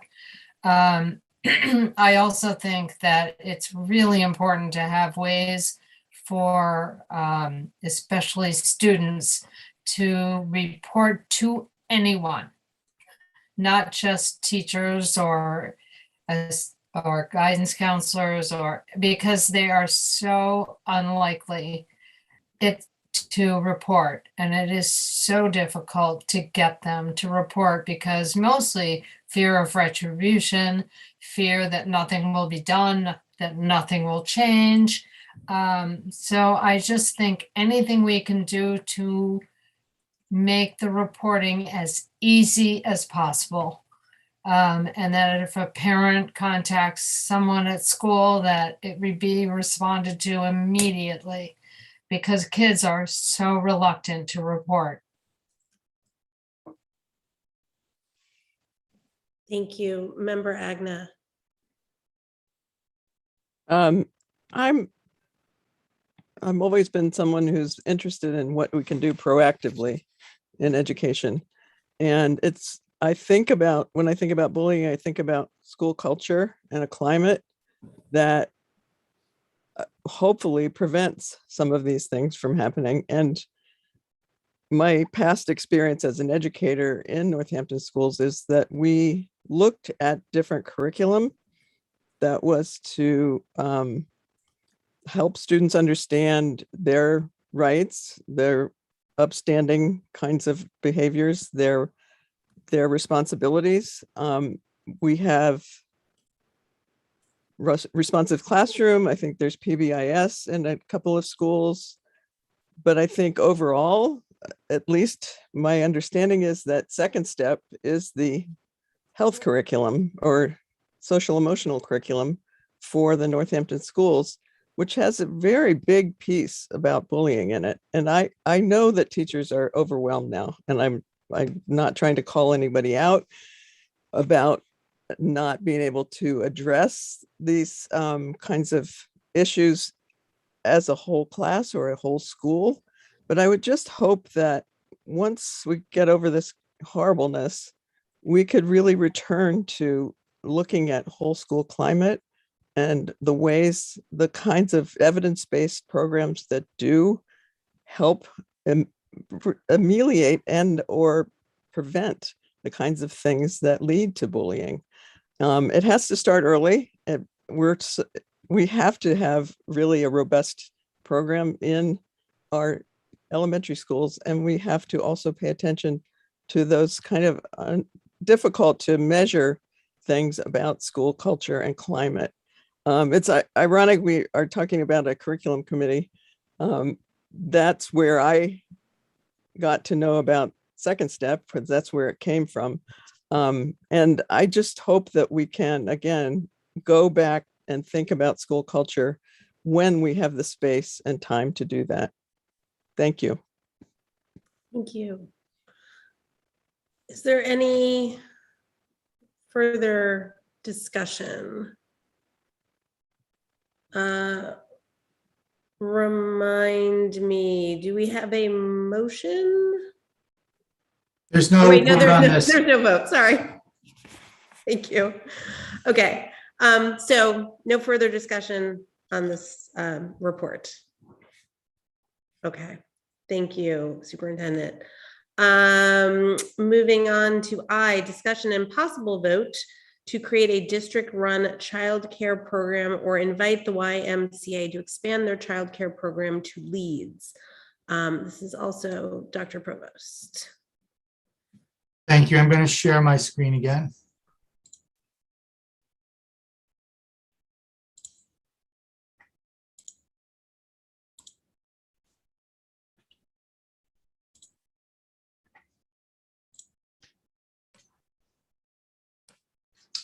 Okay, let me get right into the background to this, which is a story that began several months ago.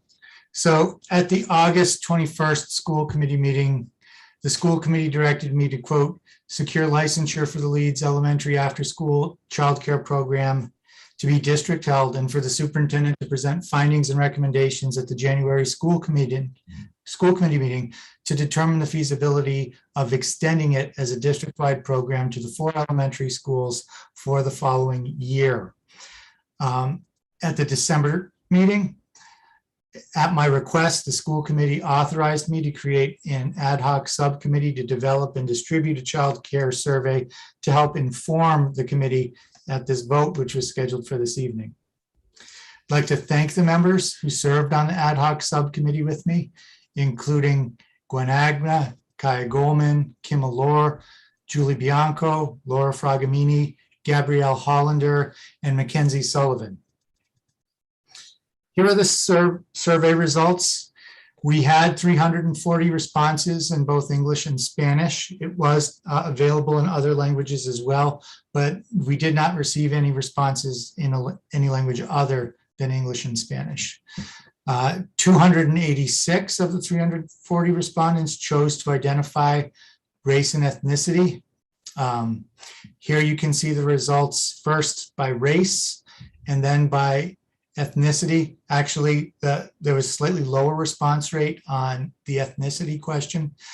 I didn't find any strong correlations between any of the quantitative variables, so either race or ethnicity, in any other of the variables that had multiple levels.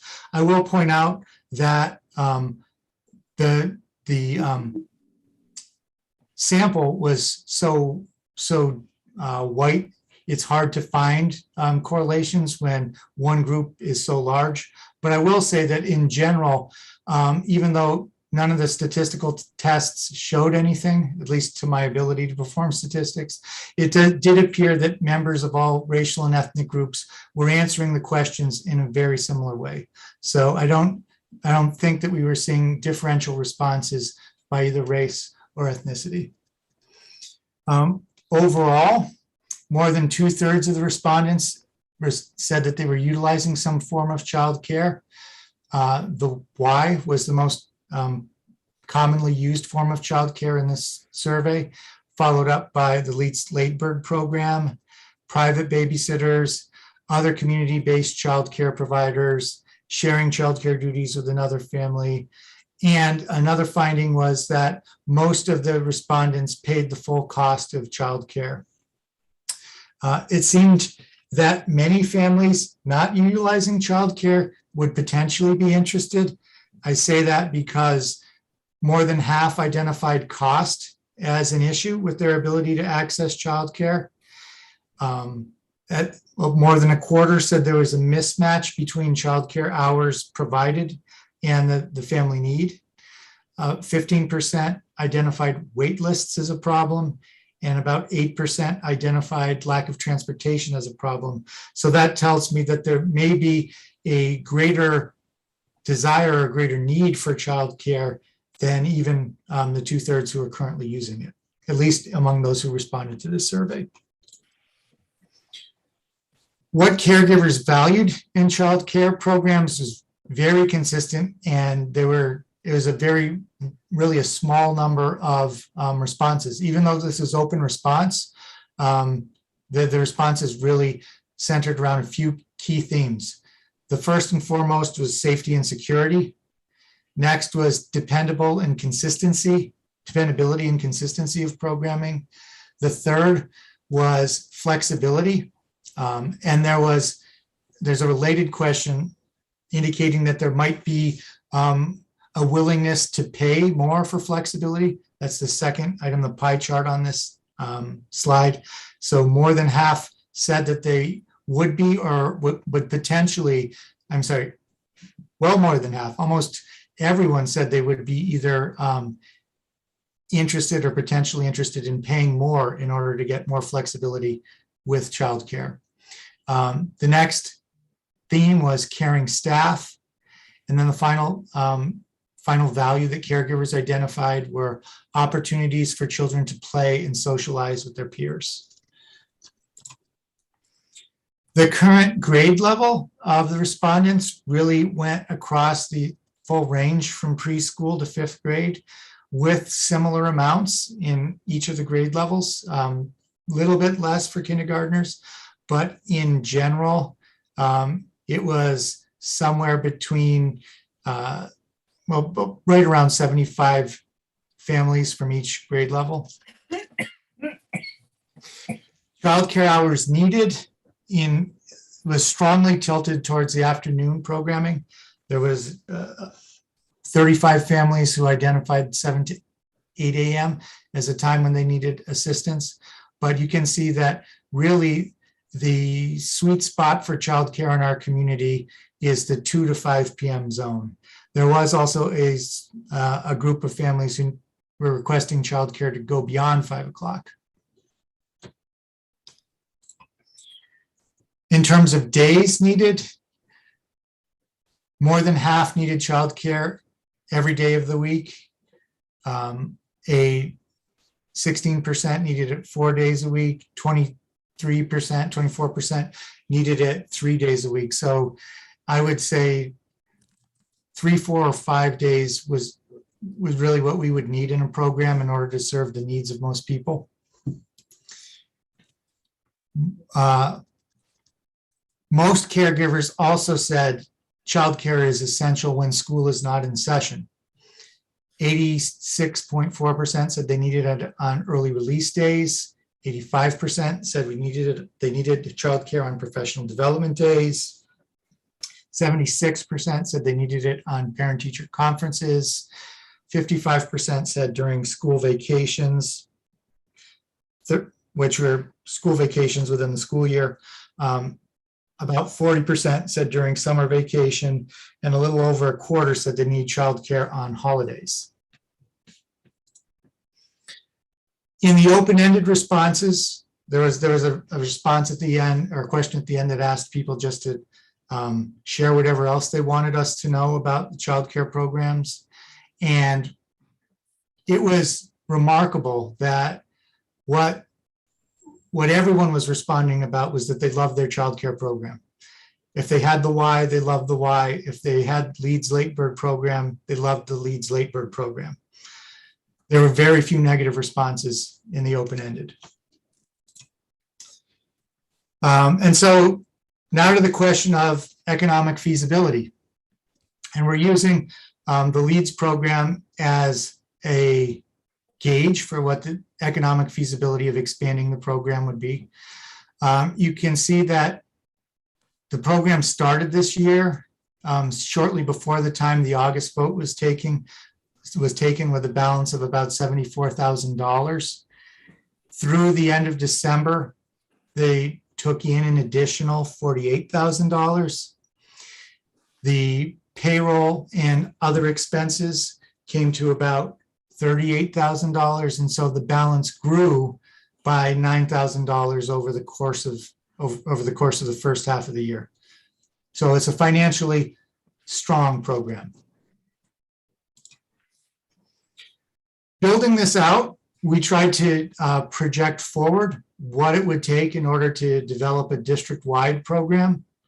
We felt that in order to replicate this, we would need site coordinators at each of the other schools, much as there is at Leeds, and then a district coordinator above them all.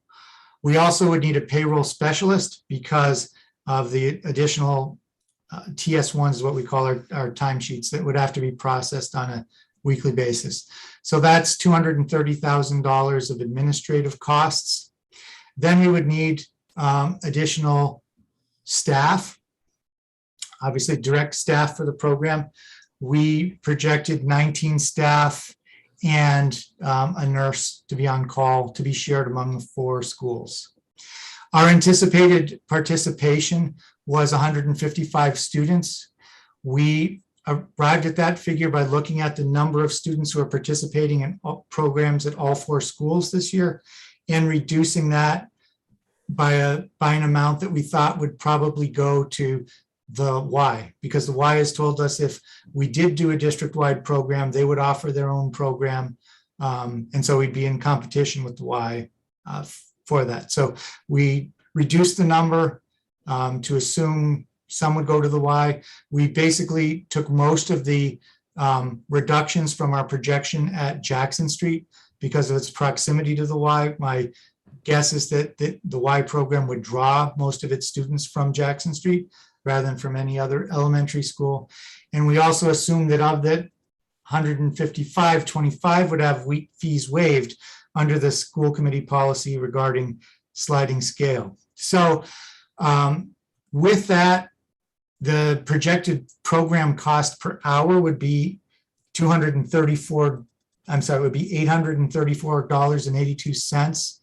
A tuition of $6.50 would provide us revenue of $845 an hour.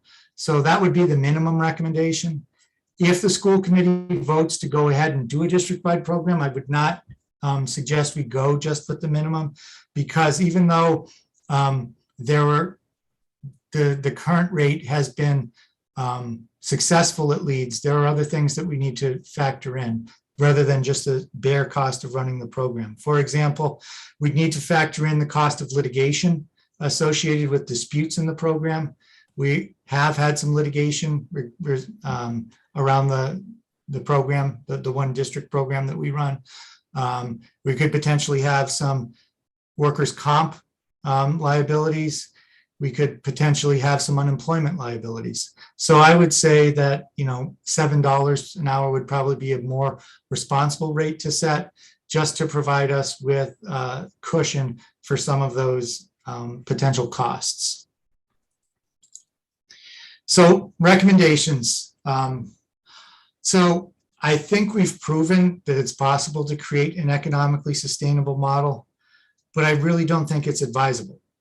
One of the things that I look at is the high administrative costs of the program. When you look at that breakdown, we're paying more than 50% in administrative overhead than in direct care. And while I certainly value the work that administrators do, when more than half of every tuition dollar is going to administrative costs, you have to question the efficiency of the model. This would make our hourly rates higher than the WISE hourly rates. It also has a very hidden cost, which I think would be of interest to anyone thinking about the larger city budget, which is this could potentially bring benefits costs, which are borne by the city. So definitely all the administrative positions would be fully benefited positions. I don't think the direct care positions would be, but there would be benefits costs associated with the administrative positions. And as many of the commenters said earlier tonight, the impact on the educational mission. You heard me speak in my report tonight about how much effort goes into just keeping the doors open at this time. Taking on an expansion of the program to the other 3 schools would add a burden that, to me personally, would feel unsustainable. There is a significant benefit, though. I want to make sure everyone understands that. One of the things we found is that there really is a dearth of childcare opportunities for preschool children. We certainly could provide that with a district-wide program, but I believe in working in partnership, and I'm hoping that we could figure out a way to help encourage our partners, including the Y, to figure out how to address the need for childcare for preschool students. And finally, since the goal was to equalize childcare services across the 4 elementary schools, it would be more feasible and less disruptive to cause 1 school to change its program than to cause 3 schools to change their program. Now, the one thing that I will say that causes me to bring this recommendation to you with somewhat of a heavy heart is what I read in the responses from the parents at the Leeds program. They love their program. And I want it to be clear, this is no negative reflection on any of the work that Gabrielle Hollander is doing. She's done an amazing job. She's created an economically sustainable model that parents love. And so, I really am ambivalent about coming forward with this recommendation saying, that has to come to an end. It, I think, is too bad that it was so divisive in the community to have 2 different models running at the elementary school, and just reach the conclusion that it has to be 1 model all the way across. But if we have to have 1 model all the way across, my recommendation would be to expand the Y to Leeds rather than to expand Leeds to the other schools. So that's what I have for recommendations. Thank you. Member Seraphy Cox. Thank you. So one question that I have is, a significant piece of the caregiver concerns that were raised to me as a school committee member were about flexibility and about access for folks kind of in the donut, as it were, whose incomes, are higher than are able to access vouchers, but not high enough to comfortably be able to afford childcare. And when I had conversations with the WISE director about that very question, I didn't get, to my satisfaction, I didn't get specific answers about things that they were planning to change in response to those concerns. Now, the conversation that I had with them was many months ago, several months ago. So, perhaps things have moved since then. So I'm just curious, Superintendent, what you would see as the way forward in terms of making sure that if we are not going to ensure those goals by taking control of and creating our own program, how are we going to ensure that those goals are are realized by the contractor that we do invite into the schools. So I honestly don't know. I can tell you that I have relayed that concern very clearly. I think it's different. It may be a distinction that I'd like to make about saying that the Y is our contractor, because really we don't purchase any services from the Y. We make the schools available to them, and parents purchase the services directly. So they are really a contractor to the parents. The Y has, in my conversations with them, talked about individual accommodations that can be made on a case-by-case basis for families. But I know that the issue that really spurred this was the availability of hourly rates at Leeds. That's something that I don't want to speak for the Y, but I can tell you that's something that they've never represented to me they would be able to offer. Yeah, and I think I would just comment that case by case individual accommodations to me sounds like a similar problem to what we were just talking about in terms of bullying, that folks who know how to advocate for themselves are going to get that, and folks who or not know how to, but just have the tools to do that sort of thing. The squeaky wheels are going to get that, and folks who, for whatever reason, don't have the capacity or the bandwidth to be able to be that squeaky wheel are not going to get it. Member Levy. Thanks. I actually have a number of questions. One of them was just covered by Member Seraphy Cox.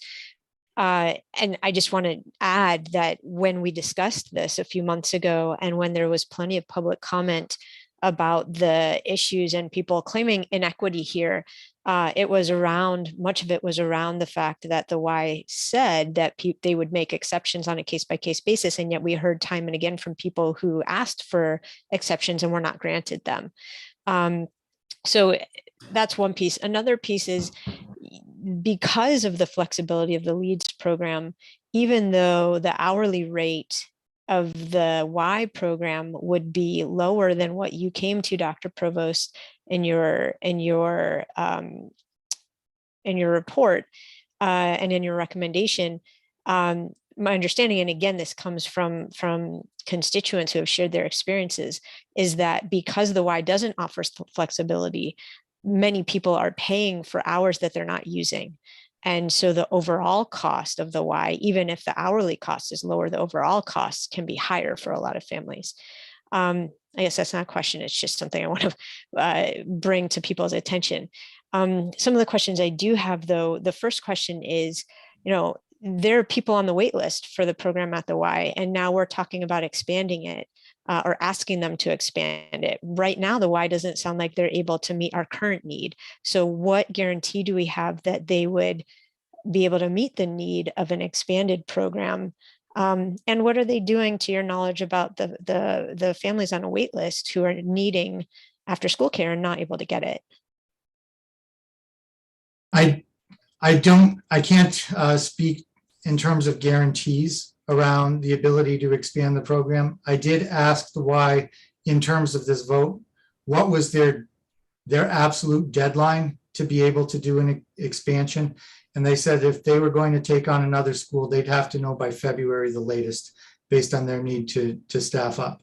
I will say that I was surprised in the responses that we got to the survey around wait lists, because one of my promises and guarantees with the Y is, if you run out of space in a school, let me know so that we can work on seeing what we can do to provide more space.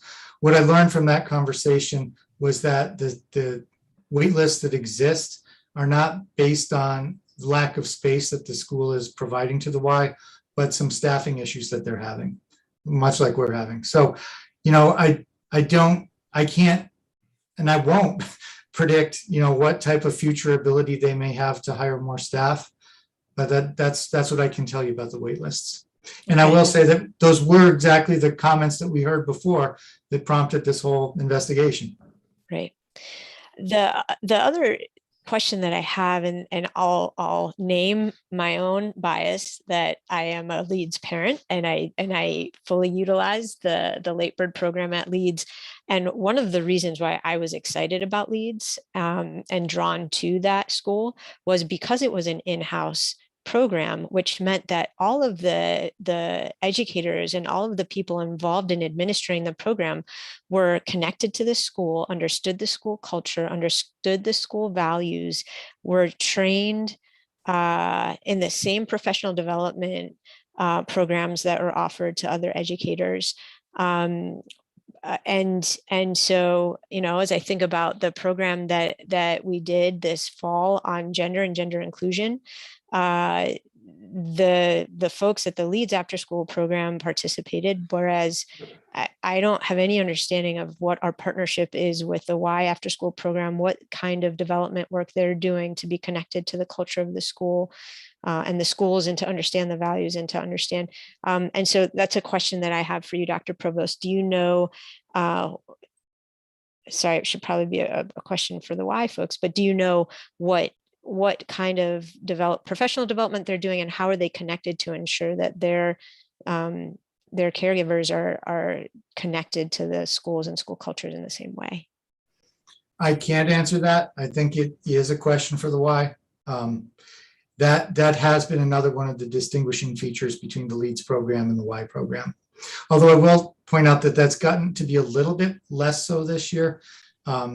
Prior to this year, about 100% of the staff in the Leeds Late Bird program were school staff. This year, it's about 50% because folks are really burnt by the end of the day, and many folks don't want to stay on and work in the after school program too. But there is still that much stronger connection, I would say, at the Leeds program. Okay, thanks. The last point that I want to make right now is that the public comment that we heard tonight was very much in support of the Y, but I do want to draw the new members' attention to the fact that we've been hearing public comment on this and been receiving communication on this for months and months and months. And it hasn't always been as positive. And so I guess my question to us as a committee is, whether there's a need to go to one system. If we've done a survey and it sounds like folks with the Y are happy with the Y and folks at Leeds are happy with Leeds, is there any reason to not continue on in the way that we are right now?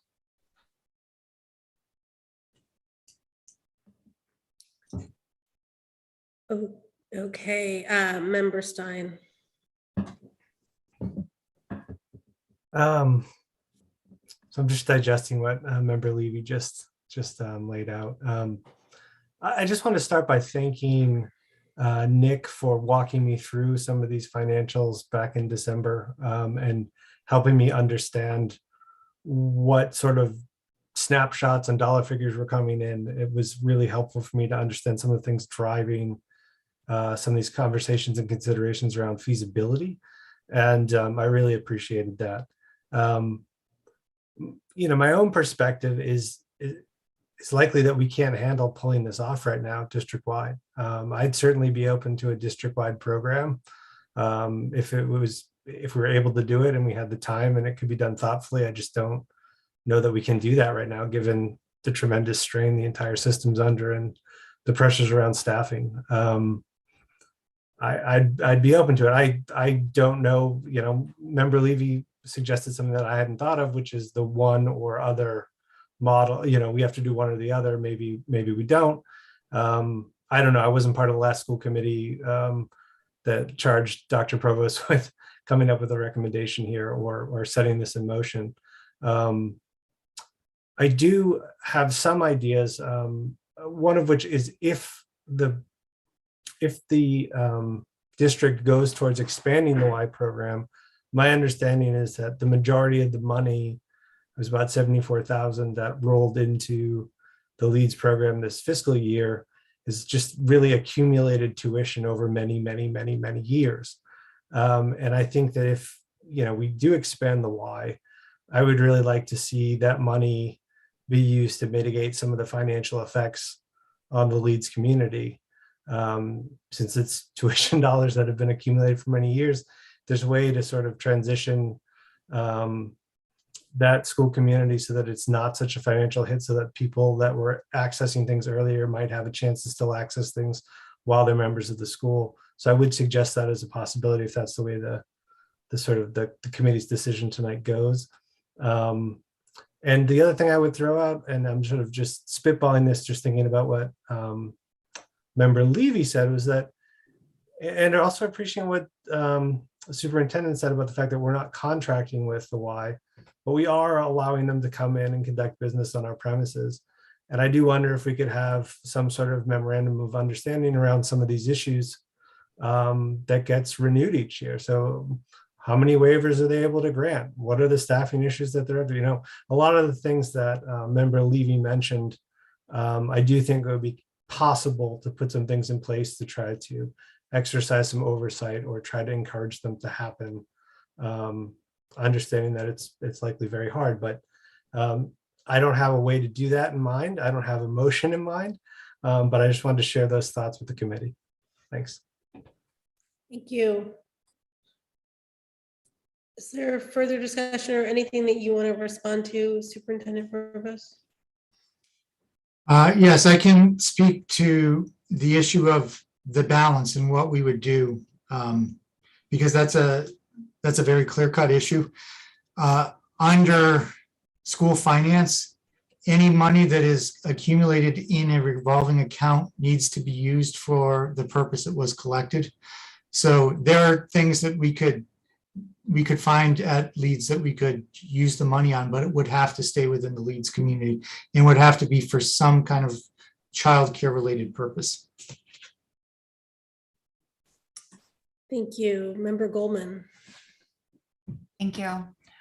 Superintendent Provost, would those funds be eligible to supporting further enrichment programming like Leeds and what is it called?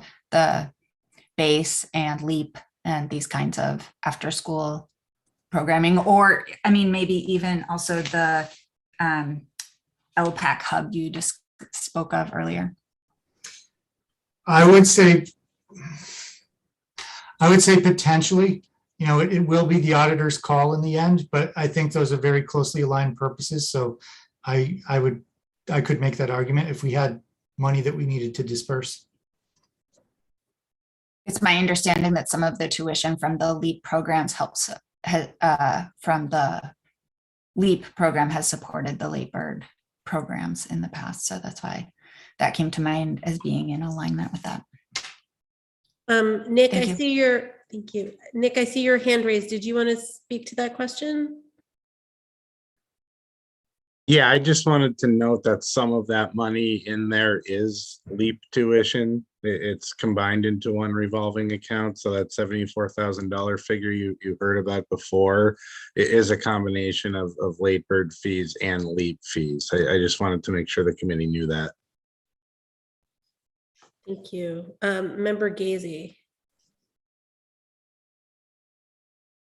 I was just wondering if we do decide, or if the decision is made to go ahead with the Y as a single purveyor of childcare for Northampton, what is the timeline for the transition? Would it be starting next year and we would continue this year with the setup? In my conversations around the February deadline that I mentioned in answer to a previous question, that was for September implementation. Mm-hmm. I'm going to go to Member Miller, who I don't think has spoken on this yet. You're muted.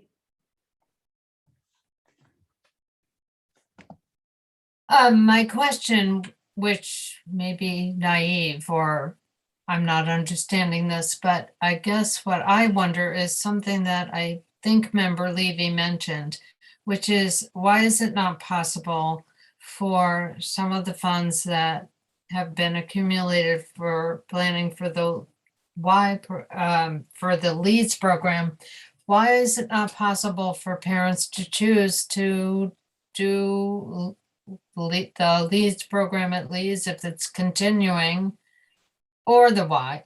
I'm not sure why they have to, why they can't choose. Dr. Provost, could you speak to sort of the history that brought us here quickly, maybe? You're muted, though. Yes. So it's a history that goes back before my time. I'm not exactly sure when, but it was before and after school, and it still is before and after school, though it's used more heavily now after school due to the school schedule. But the program was started at Leeds initially as a collaboration between teachers and parents. It was just a program that ran at Leeds. Over time, and I'll say to Member Levy's point, everyone was happy with it, and I was happy to leave it alone. There were things that I started to get drawn in on, though. For example, there were pay and labor issues, or wage and hour issues rather, where we found out that some staff were being paid inappropriately. There were issues around compliance with the district's mandate for sliding scale fee to be provided to families. There were a number of other issues that caused me to more and more have oversight of the Leeds program, to the point where it started to sort of feel like a district-run program. And then this past summer, with the change in school hours, there had to be an adjustment of tuition, which was an adjustment that came really with a lot of help from the business office, doing modeling, much like the modeling that you saw as part of my presentation, to figure out what the new rate would be. And that became somewhat controversial and ended up having us really take charge of the program to try to bring down the cost of the program. And then that spurned some controversy in other school communities around looking at the rates and the flexibility that the Leeds Late Bird program was able to offer, and parents feeling that they could not access the same kind of rates or the same kind of flexibility within their Y-Run program. That's what led to the request for me to investigate, could it be a district-wide program based on the Leeds model? And that's it in a nutshell. It was a good synopsis of a long history, so thank you. Member Stein. I just wanted to ask the superintendent if and I apologize if this was made clear, but could theoretically, if the Y is expanded, could whatever the balance is, that is the late bird tuition, to the degree that we can determine what that is of that, revolving account, could those funds be used to subsidize individual families' childcare at Leeds in a Y program? I don't know if a school committee would be the one that would handle doing that. I don't know, would the auditors allow that to be possible? So I think it's a reasonable use of the funds. I can't speak for the auditors, but I certainly could make that argument if the school committee wanted to direct me to explore it. I don't see a reason why on its face it would be wrong. Okay, thank you. Member Levy. Thanks. The piece about educational programming and the fact that given how stretched the district is, this is not the time to offer a district-wide after-school program.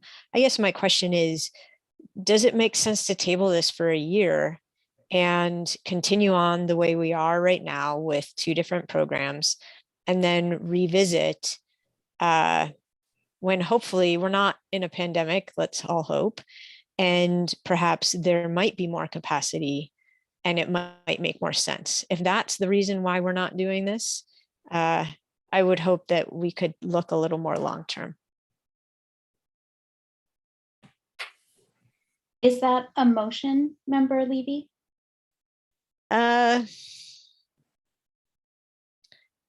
Sure. I can make a motion to maintain, well, it was a little bit of a question for the superintendent. So I guess I want to ask the question of the superintendent first, and then I will maybe make a motion depending on his response. I guess the question is, given given the history and the concerns of inequity between schools, do you, superintendent, see it as feasible to carry on, or do you think moving forward we must have one district-wide program that we have to decide right now? So going to the way my report wrapped up, I don't see it as essential that we have one district-wide program. Obviously, in the 7 years that I was here, I never said that there was an issue with the Y being at 3 schools and the Leeds program being at its own school. There was, as you know, there was quite an outcry towards the end of the summer about perceived inequities between the different programs. However, the survey that we just distributed said basically people are happy with their program. There is that 1/3 who said, I don't have childcare right now. And it could be because of those issues that they listed. And so there are those barriers. And maybe those were the folks we were hearing from before. But I think kicking it down the road for a year, I would be grateful for. But I think there's a larger question here, which is around the definition of equity. In every training, discussion, et cetera, that I've had for the past 20 years, equity is not meant equal or the same. And so maybe if the different communities have found solutions that work for them, for the most part, that could be allowed to persist. Thank you. So I would like to make a motion. I see their hands, so we can continue discussion, but I'd like to put a motion on the table to revisit this in a year and to continue on for the next year as with 2 separate programs, with the Y as an option for whomever would like it and Leeds as an option at Leeds for whomever would like it.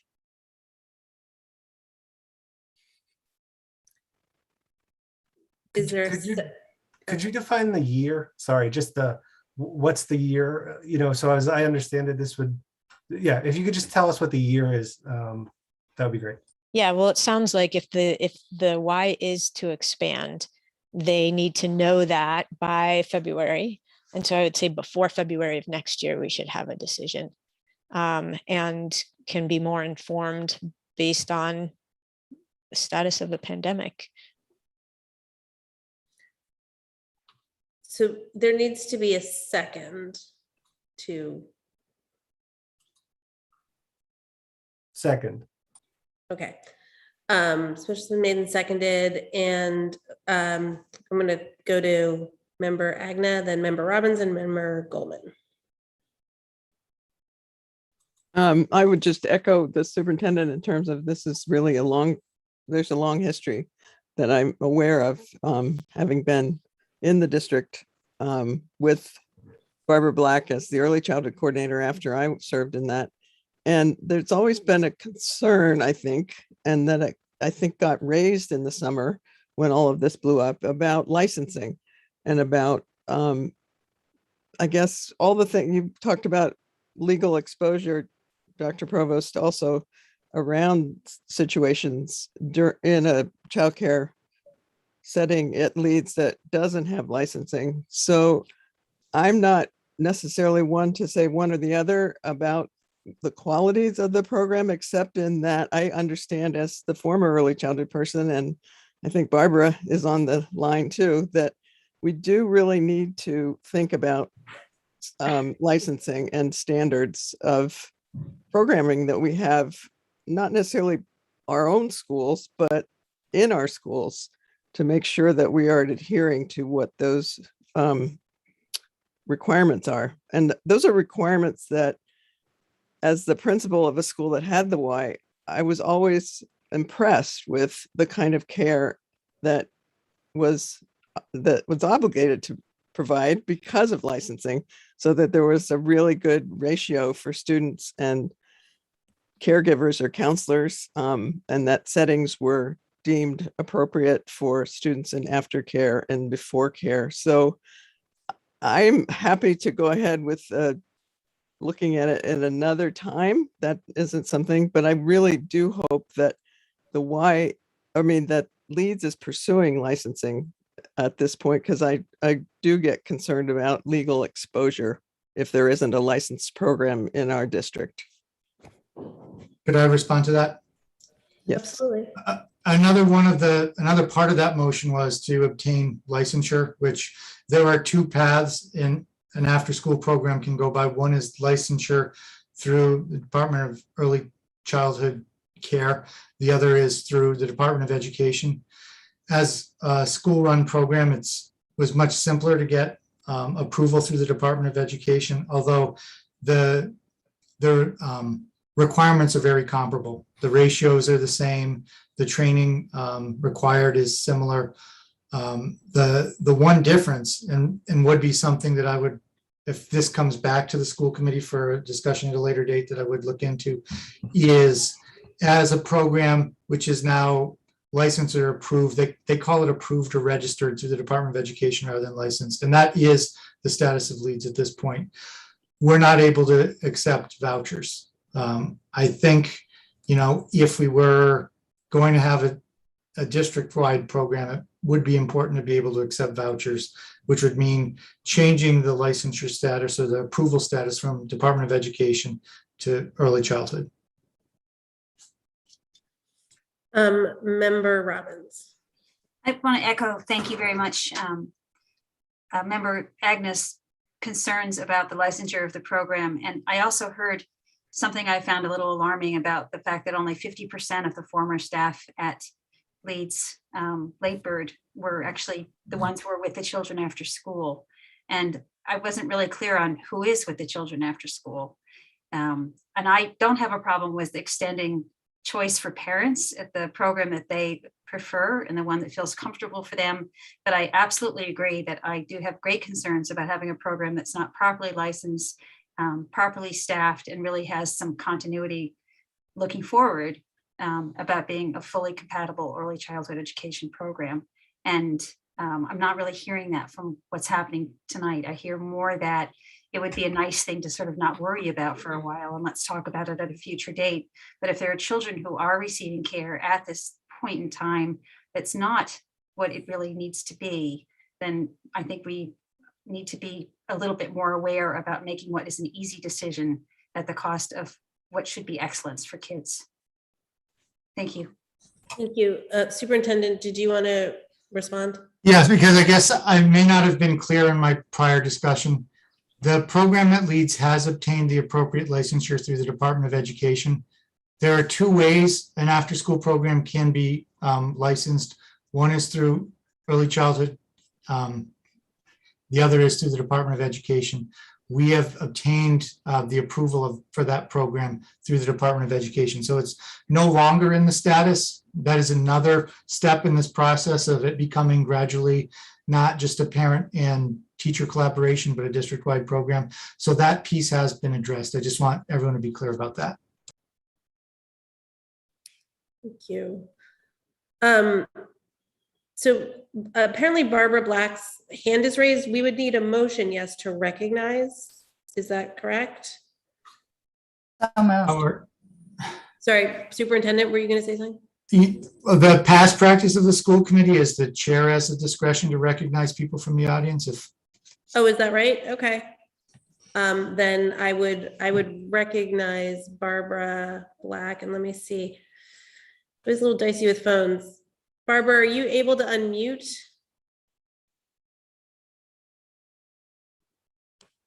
Hold on one second. Yes, I'm unmuted. Oh, excellent. Welcome. Thank you. Thanks for letting me join you. I've been listening, obviously, and I actually was involved with the Y starting to provide after-school care in 1990, and that was through an RFP process with the Northampton Child Care Committee. I didn't work for the district at that time, but I was on the city committee. And so I agree with what everyone has said about just take the time and not figure it out this year when everyone is so stressed. but there's a few pieces. One is that this is part of the larger childcare crisis at this point. Just like schools can't hire, childcare programs have an even harder time hiring because the pay is so terrible. So that's just a side piece, but it's pretty compelling. I think that, you know, as the superintendent just said, there's licensing through the Department of Early Education and Care, and there's licensing through DESE. And since the LEADS program is run by the district, it is exempt from Department of Early Education and Care licensing. But I think, you know, that there are pieces that are different.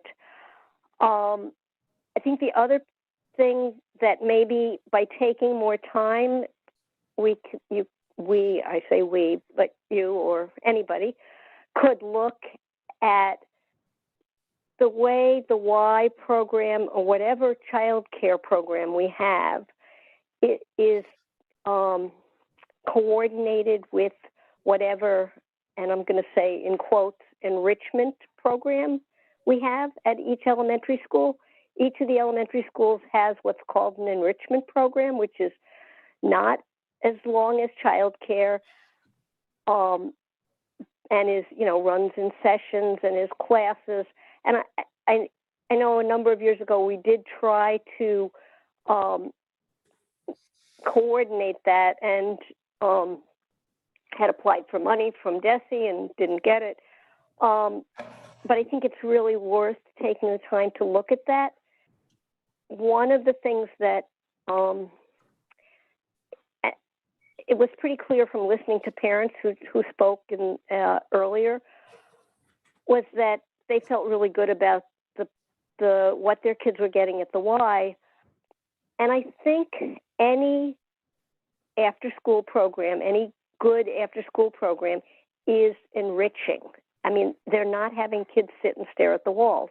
So it's not like the LEAP or the OLA at Jackson Street or whatever each of the schools calls it is the only way kids get enrichment. So if we could somehow take the time, and it doesn't have, you know, to come up with ways to make that happen, I think that would satisfy some of the issues of having childcare and more flexible classes after school at each of the schools. So I hope that's helpful, and I'm happy to talk about it with folks afterwards if that's useful. Thank you so much, Barbara. Superintendent Provost, did you have a response? You're muted. Sorry, my hand's still up from before. Let me lower. Okay. Okay. So I'll go to Member Goldman, then Member Davis, and then I'm just mindful of the time, so we should start to move to the next item. Member Goldman? Thank you. I just want to say thank you so much to Barbara for coming onto the call. Really appreciate her wise words. And I would like to make a friendly amendment to the motion on the floor that we would make this decision by the December meeting. I think the Y really deserves more time than they've been granted. Even with this in February, that's their deadline, but they're really, you know, building and preparing for the following year way ahead of time. And so I'd appreciate it if we could give them a more reasonable margin to prepare for whatever transition we choose at that time. Do you accept that, Member Lee? Yeah, I do. Okay. Thank you, Member Goldman. Member Davis. I will be brief. And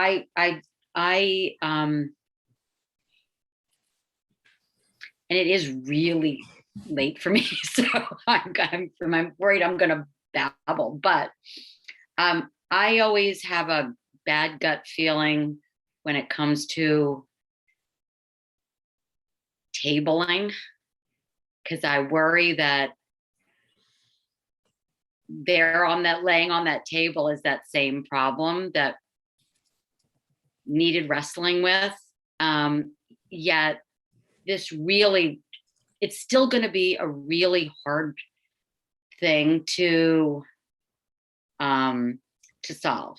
That said, the idea, I fully agree, the idea of this district running childcare programs, after school programs is huge. And I fully agree that now is not the time, and maybe not at all. And my last little thing is, I know that the why is wonderful, but this is probably a question, this is for them.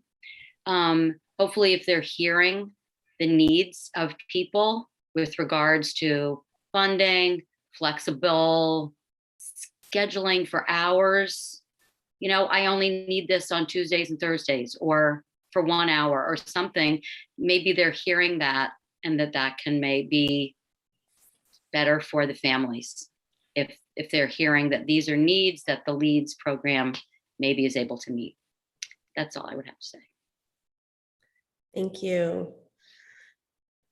Okay, if there's no further discussion, so to reiterate, the motion on the floor is to postpone action on this until now next December. So 11 months from now, let's say. I don't see any further discussion, so roll call, please. Annie. Member Agna. Yes. Member Davis. Yes. Mayor Sciarra. Yes. Member Robbins. Yes. Member Gazy. Yes. Member Seraphy Cox. Yes. Member Stein. Yes. Member Levy. Yes. Member Miller. Yes. And Member Goldman. Yes. Okay, we will revisit this next winter. And that brings us to a vote to return to in-person meetings or remain remote. So the previous school committee voted to remain remote until the new term. So this school committee must now decide how we would like to proceed. So under the act extending certain COVID-19 measures that was adopted during the state of the emergency, the option to meet remotely was extended to April 1st, 2022. So the committee could decide to meet remotely for any period up to that point, and then we'll have to see what the state does.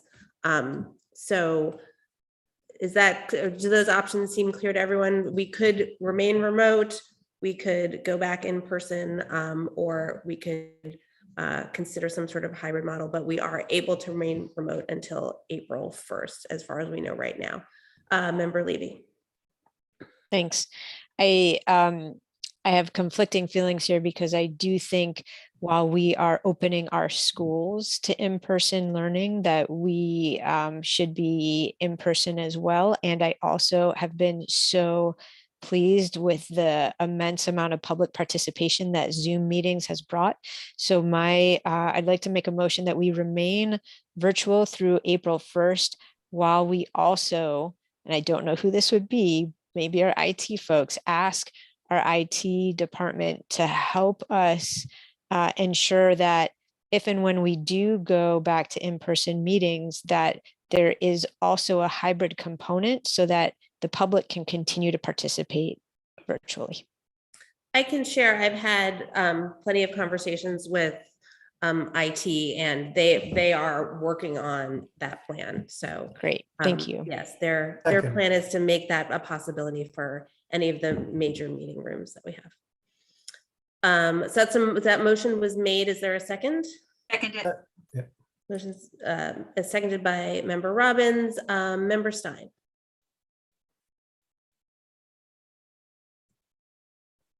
Yeah, I was going to make a very similar motion to Dina's, so I'm all set. Thank you. Okay. Any further discussion on remaining remote? And in the background, doing all that we need to do to be able to have some sort of hybrid sort of situation when we would go back to the meeting room at JFK. Seeing none, roll call, please. Annie. Member Davis, Yes. Mayor Sciarra, Yes. Member Robbins, Yes. Member Gazy, Yes. Member Seraphy Cox, Yes.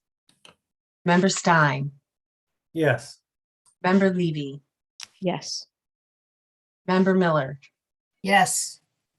Member Goldman, Yes. and Member Agna. Yes. Okay, we will continue to see each other on Zoom in this way until April 1st, and then we will have another decision point. That brings us to K, which is a discussion and vote to form a curriculum subcommittee. And Member Robbins, would you like to present this? Yes, and I'm going to ask Member Stein to actually post the proposal because I had eye surgery and I can't actually see anything. So he's going to do it for me. Member Stein?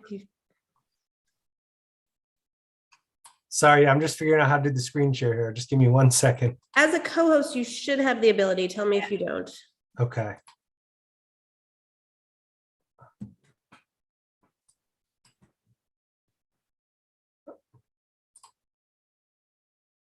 I do have the ability. I'm just trying to get the document to pop up again. I had to download it.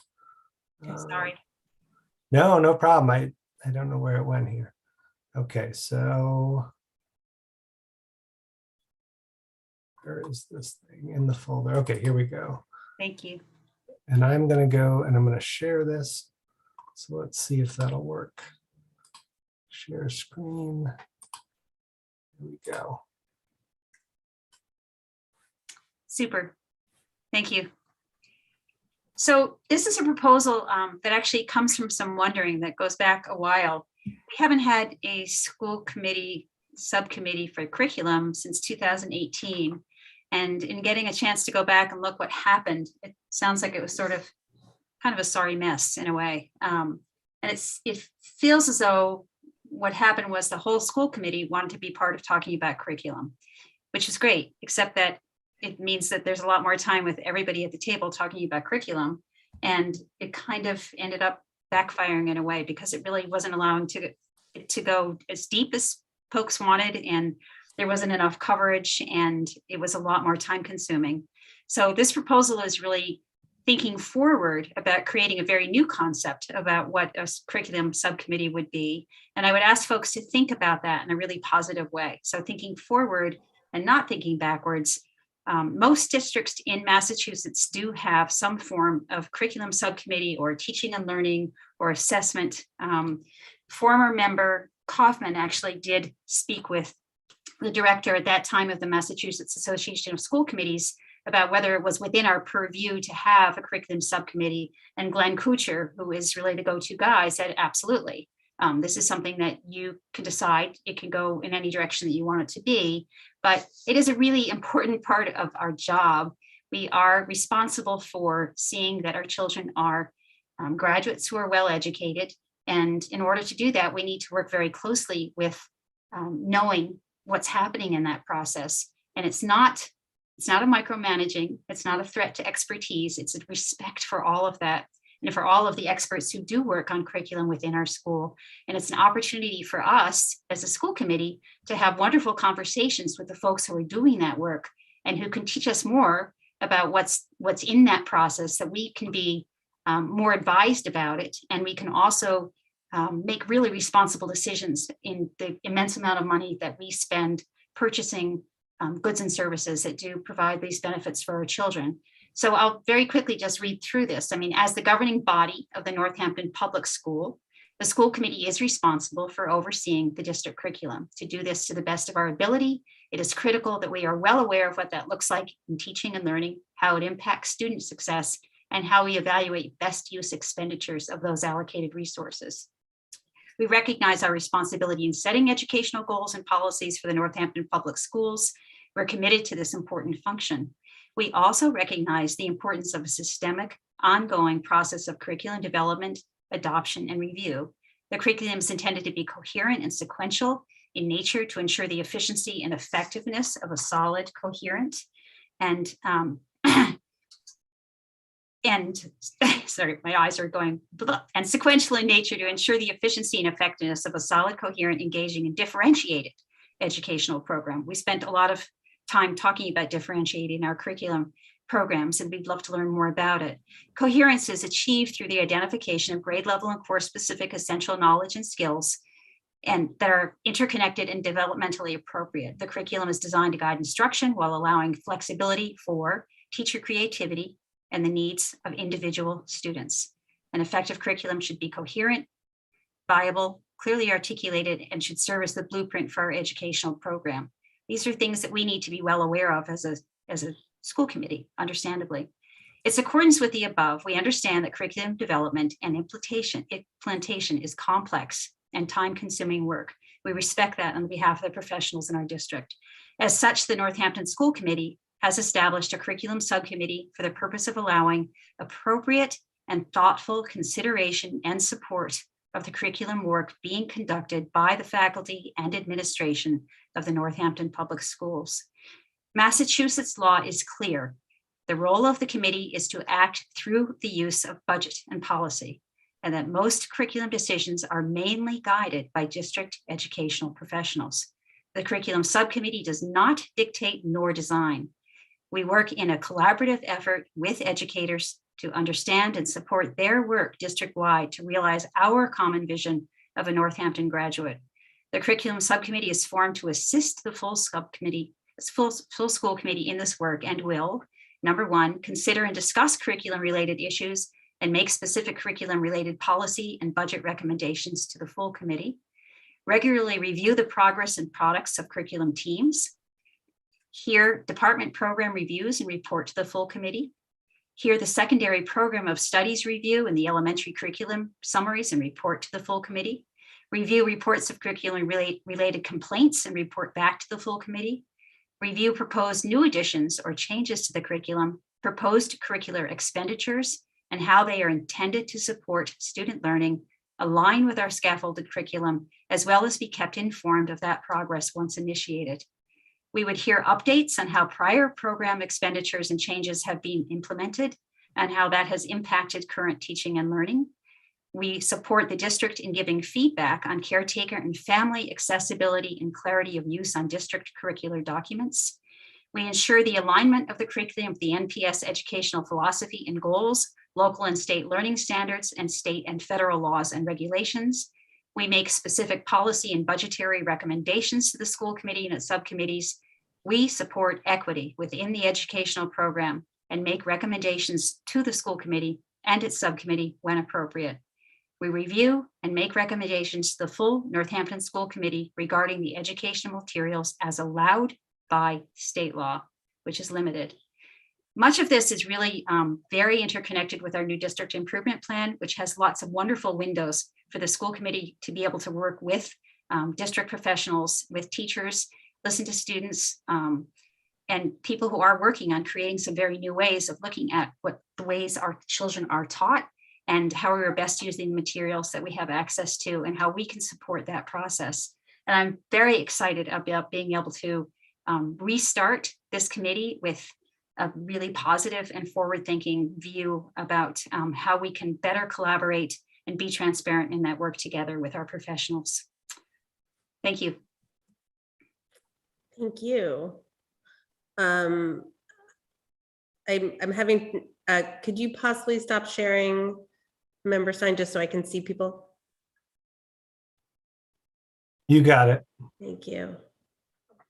Okay. Did I see, I think I saw you, did I see your hand actually? Yeah, yes. Go ahead. Yeah, I really want to speak in favor of this this initiative. I think it's a good idea to bring back a curriculum committee for many of the reasons that Member Robbins mentioned, and also I do think there's a level of oversight and a level of transparency that's really positive for the district, where all of these amazing folks we have developing curriculum and implementing curriculum in the district are able to share it with the public. And I think this committee is one way in which that happens, and another way in which the public is able to provide feedback.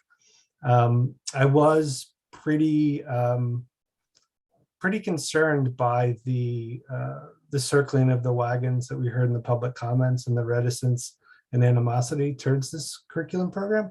And frankly thought, given some of the things that have come to light recently around integrated math and statements made to the previous school committee about that process, to be frankly audacious. So I really do support this. I think it's something that would really add to the district. I would, I don't know if Member Robbins has made a motion for consideration, but if she has, I would second it. Should I make a motion? Or wait for more discussion? I think it's the practice of this body to do it either way, that a motion doesn't need to happen right off the bat. Am I correct? That's what I've seen in the past? Okay. You have seen that. I wouldn't necessarily recommend it though. Yeah, Okay.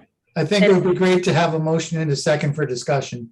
Very well then. Go ahead. All right, I make a motion that the Northampton Public School Committee create a subcommittee that is entitled Curriculum Subcommittee. And we will, as a committee, decide what that description will be. Seconded. Okay, motion's been made and seconded. Member Agna. Thank you.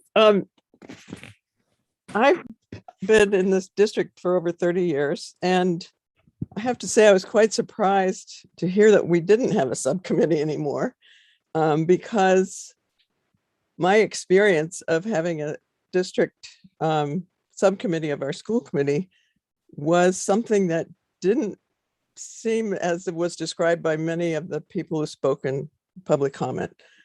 What I experienced as a coordinator for early childhood and civil rights, and then also as a principal, was incredible support from the subcommittee. There was a time when I was the early childhood coordinator, and I was trying to grapple with the idea of having a family portrait exhibit that featured gay, lesbian, bisexual, and trans families. And I needed to go to the school committee, to the subcommittee, to talk about that and make sure they had my back on that.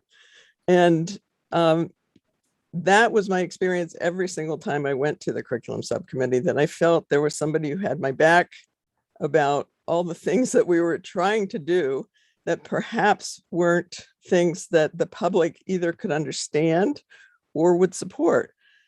I remember clearly going as a principal to the curriculum subcommittee to talk about Investigations 3 when we were trying to adopt a new math, a different math program from the one we had before that was going to cost a lot of money. And I felt that the subcommittee members wanted to hear from us, the educators, the reasons why, the rationale we would want to spend hundreds of thousands of dollars on a math program. And again, all I felt was incredible respect and a sort of a curiosity about what was happening in the schools. So when I heard some of my former colleagues speak today about this, I was really concerned. And I really need to say with full transparency, that is not a motivation I would have about a curriculum subcommittee, to be a micromanager, to be somebody who would stand in the way of the educators and their incredible skills that I may have little memory problems now as an older person, but I was part of the curriculum development early on in early childhood because of our DOE mission to kind of developmentally appropriate, bring that practice into the Northampton schools. I also think that in these days of critical race theory and all of the other things that are controversial, that having a school committee who knows what's happening in the schools through a collaborative process, we're able to support you, the educators. I'm speaking to you who are still here. And that is the only motivation I would have to have a curriculum subcommittee. It's, I will speak about this more than I should, but I can't tell you how important I think it is to support our schools in the ways that it's been a very organic process to develop our curriculum. It's been very appropriate. It's been very exciting. And all I could see a curriculum subcommittee doing would be able to communicate with our public about the incredible work that happens in the Northampton Public Schools.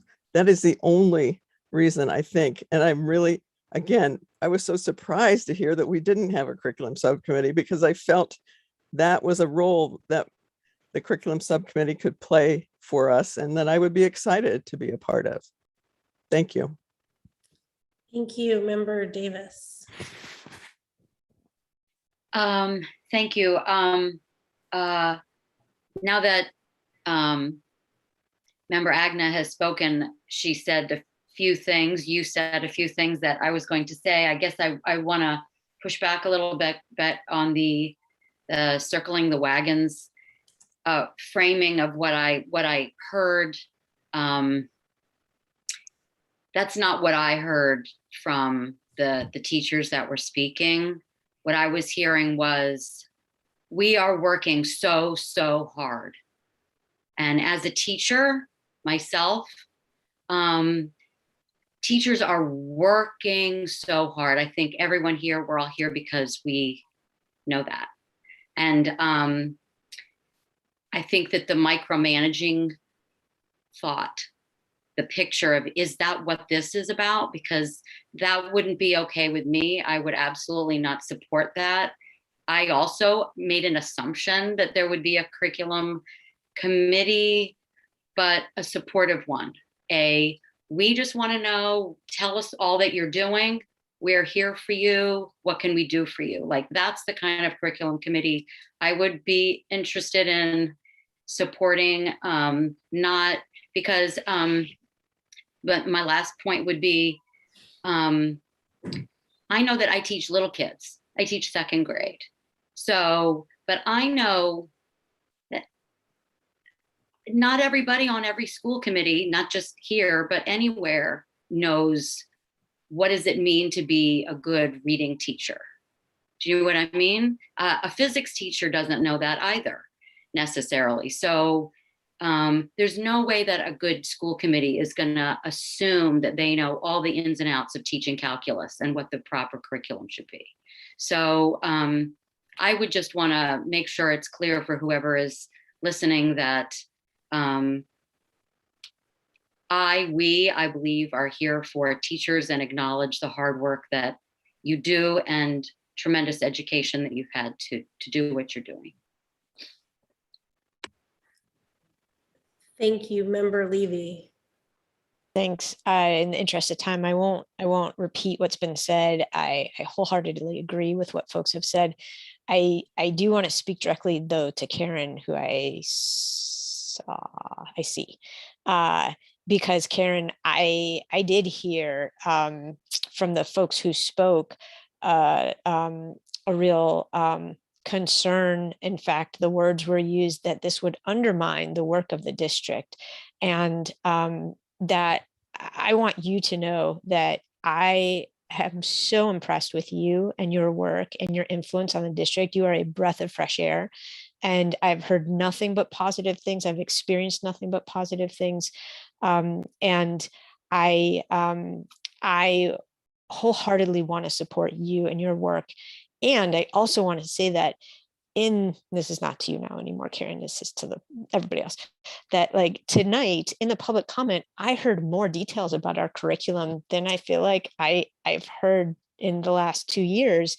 And that's, again, not on you, Karen, because you weren't here for most of that. And there's a pandemic, but also I think there's a real need for two-way communication and for support and for us to be more informed so that we can communicate with folks. And that's all been said, so I won't say it all again. So I will stop there. Thank you, Member Goldman. Thank you. I actually was so impressed with Director Nancy Cheever's work and the curriculum that was built and the curriculum that we've been working with. And I know there's so much work. And so I would love to hear from Superintendent Provost and Director Albano about your thoughts on this motion. Okay, I'm happy to recognize Director Albano. Superintendent, unless you wanted to speak first. I'm happy to let her go first. Okay. Welcome. Thank you for joining us. Can you unmute? There you go. Oops, hold on. You're muted again. Can you hear me now? Yeah. Great. Thank you very much. Good evening, everyone. I really first wanted to welcome all of the new and returning members of the school committee and thank them for giving me the opportunity to speak this evening on this important subcommittee. You know, as I thought about this subcommittee and I heard what our educators had to share and also, you know, what you've had to share afterwards, which for me is particularly meaningful. You know, I thought back on when I've transitioned myself from being an educator to being in a leadership role.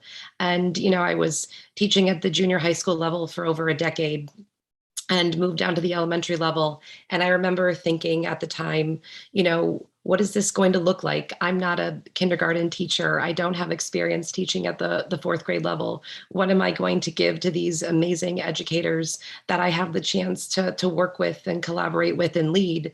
And, you know, at the time, I wasn't quite sure, but learned really quickly that my job as a leader and working with these educators was to support them and to empower them and to engage them and to collaborate with them in the amazing work that they're doing. And so as I've moved into my new role as the director of curriculum here in Northampton, I've really tried to hold on to those same sorts of leadership values that I hold really close. And, you know, part of that is humility and that I'm not necessarily an expert in all of the curriculum and all of the things, but we have wonderful teachers that are, and our job is to support them and learn from them and guide them and give them the supports and structures that they need to keep doing the amazing work that they are doing. And hearing you all speak to, you know, the fact that this subcommittee is intended to do that very work, I think is really powerful.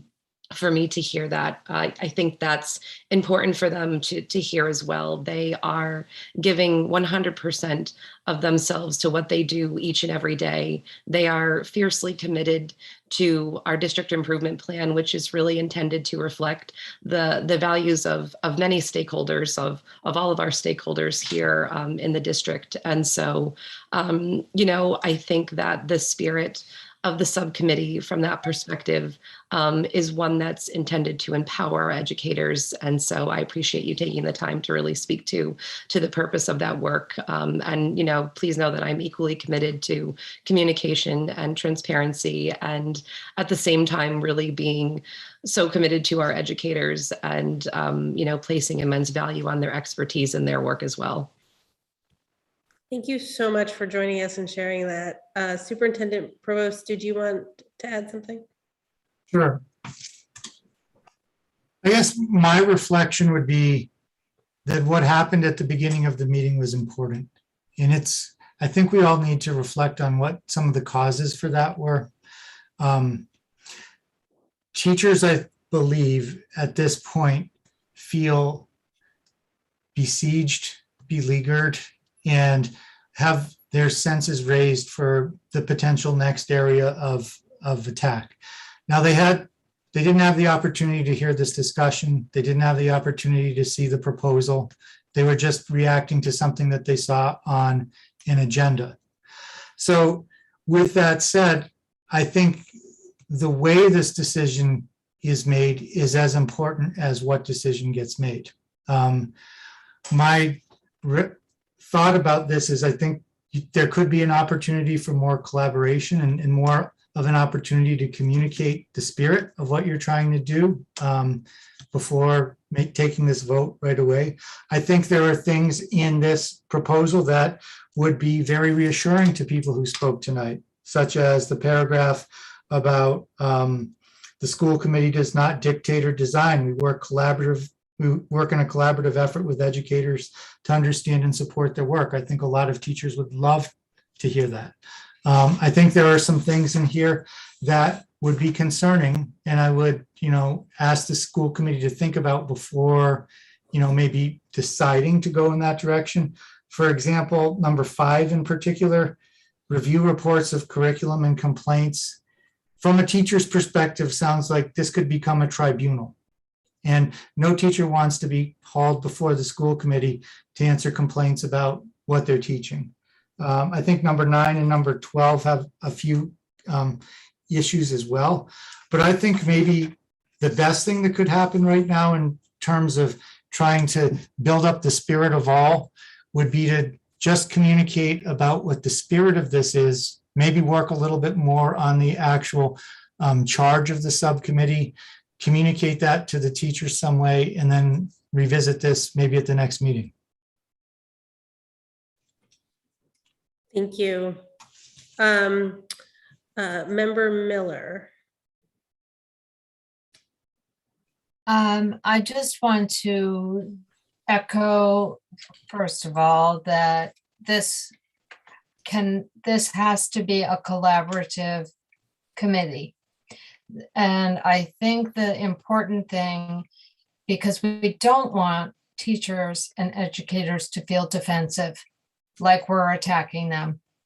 I think it's really important that it's transparency in both directions, so that if we have questions about something that's changing or something in the curriculum, that we can ask those questions without that it comes from a place of we just want to understand. And we can also then explain better to constituents. It's not that we're challenging, attacking, criticizing. It's more just asking questions to try to understand. And I think that I being not an educator, I clearly would just want that committee to explain everything, explain back and forth. So I don't want it to be confrontive, and I don't want teachers ever to feel that we are attacking them. We have to support them. Thank you. Thank you, Member Agna. I realized I forgot one thing that I wanted to say, and it kind of echoes what Dr. Provost was saying, that I think it does speak to me when I hear the teachers and the coordinators or department heads speak in the ways that they did in public comment, that there is a situation that we have ourselves a situation here. And it's partly because of the pandemic, and partly because just the way education is viewed in this country is that the people who make decisions about education are not educators. And that itself is a really terrible thing. But I think that the last couple of years, there's been a sense of, I don't know exactly what it is, but sort of lack of trust, I guess, amongst our community. And that may be just because we're all scared to death of dying from COVID. But I think there is something about the dynamic that I think my colleagues, our new colleagues on school committee joining our previous elected colleagues want to change. We want to not have a climate of distrust or a climate of we're holding you on, we're going to put you on the spot, or we're going to ask you to come to 100 meetings and tell us all these things. I believe that we're all here to try to, if it means repair, or if it means just renew or restore or move on into something that is much more collaborative. Because for me, my whole career has been education, and I can't imagine leaving this world before we are able to rectify some of the public perceptions about educators, and also make some real changes in the way educators are treated and compensated and viewed as what they should be. It's really the best of the best. So I just really feel that my intention here is completely one, to try to rebuild that trust and make it feel that you have we have your backs whenever you need us. Thank you. Member Stein. Is there any other hands up? I don't think anyone else wants to.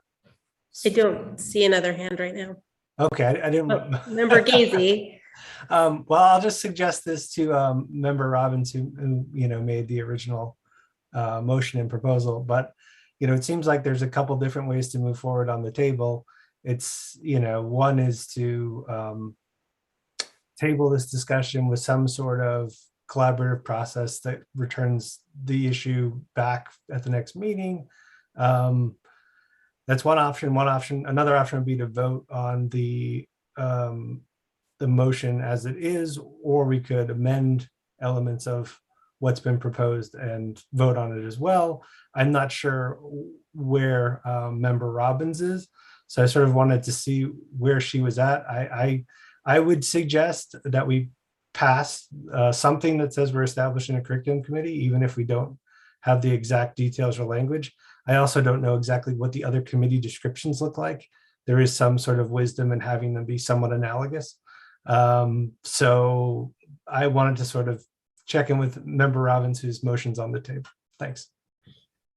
I will say that the addendums and the numerical add-ons to this are all ones that we did check with a number of other districts and with MASC about the legality of it, and none of them really are outside of their purview of what we'd be doing. They're just specifics about what it could encompass. And a lot of that language is around what we bring back to the whole school committee, because if we have a curriculum subcommittee, we're actually taking time from meetings that, as Dr. Provost mentioned earlier, have been held with the entire committee, and we're synthesizing that and bringing the results back. And so there's an effort to be able to say, so what would those reports look like? Where would that data come from? Where would that input come from? And I actually don't personally see that there's anything in here that that I would have second thoughts about. I don't have a problem with approving that there would be a school committee curriculum subcommittee and making that as a recommendation and having that pass as a vote tonight. But I would not want to close the door to being able to write a really good, strong description about what that was as once we met as a committee. And I don't know if that would mean that would have to be approved again by another vote. Okay, thank you. Member Gazy.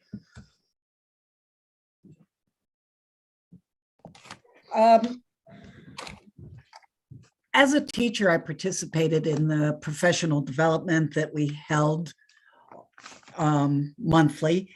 And then after I retired, I was also helped run some of those public development, professional development meetings. The amount of work that goes into preparing curriculum is mind-boggling. And the time that teachers put in outside of the school day is also just, well, I'm sort of blithering here because it's so late. But what I wanted to say is that one of the primary concerns for me running for school committee was supporting my teacher colleagues and having that benefit the children of Northampton. I think we need more time for professional development so that everybody can learn new curriculum. That's another matter that I think we will be exploring later. And I was very much surprised at sort of the negativity that the agenda item brought forth.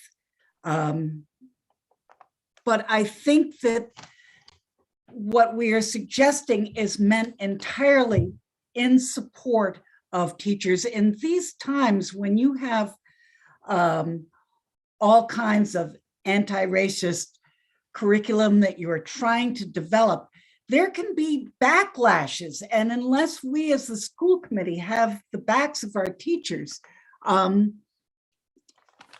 it can get ugly. So I do think that we as a school committee need to be informed about what's going on, but not necessarily dictating or limiting or being all, nitpicky and stuff. So that was my reaction. I would like to get some more input from teachers now that they've heard our idea fleshed out,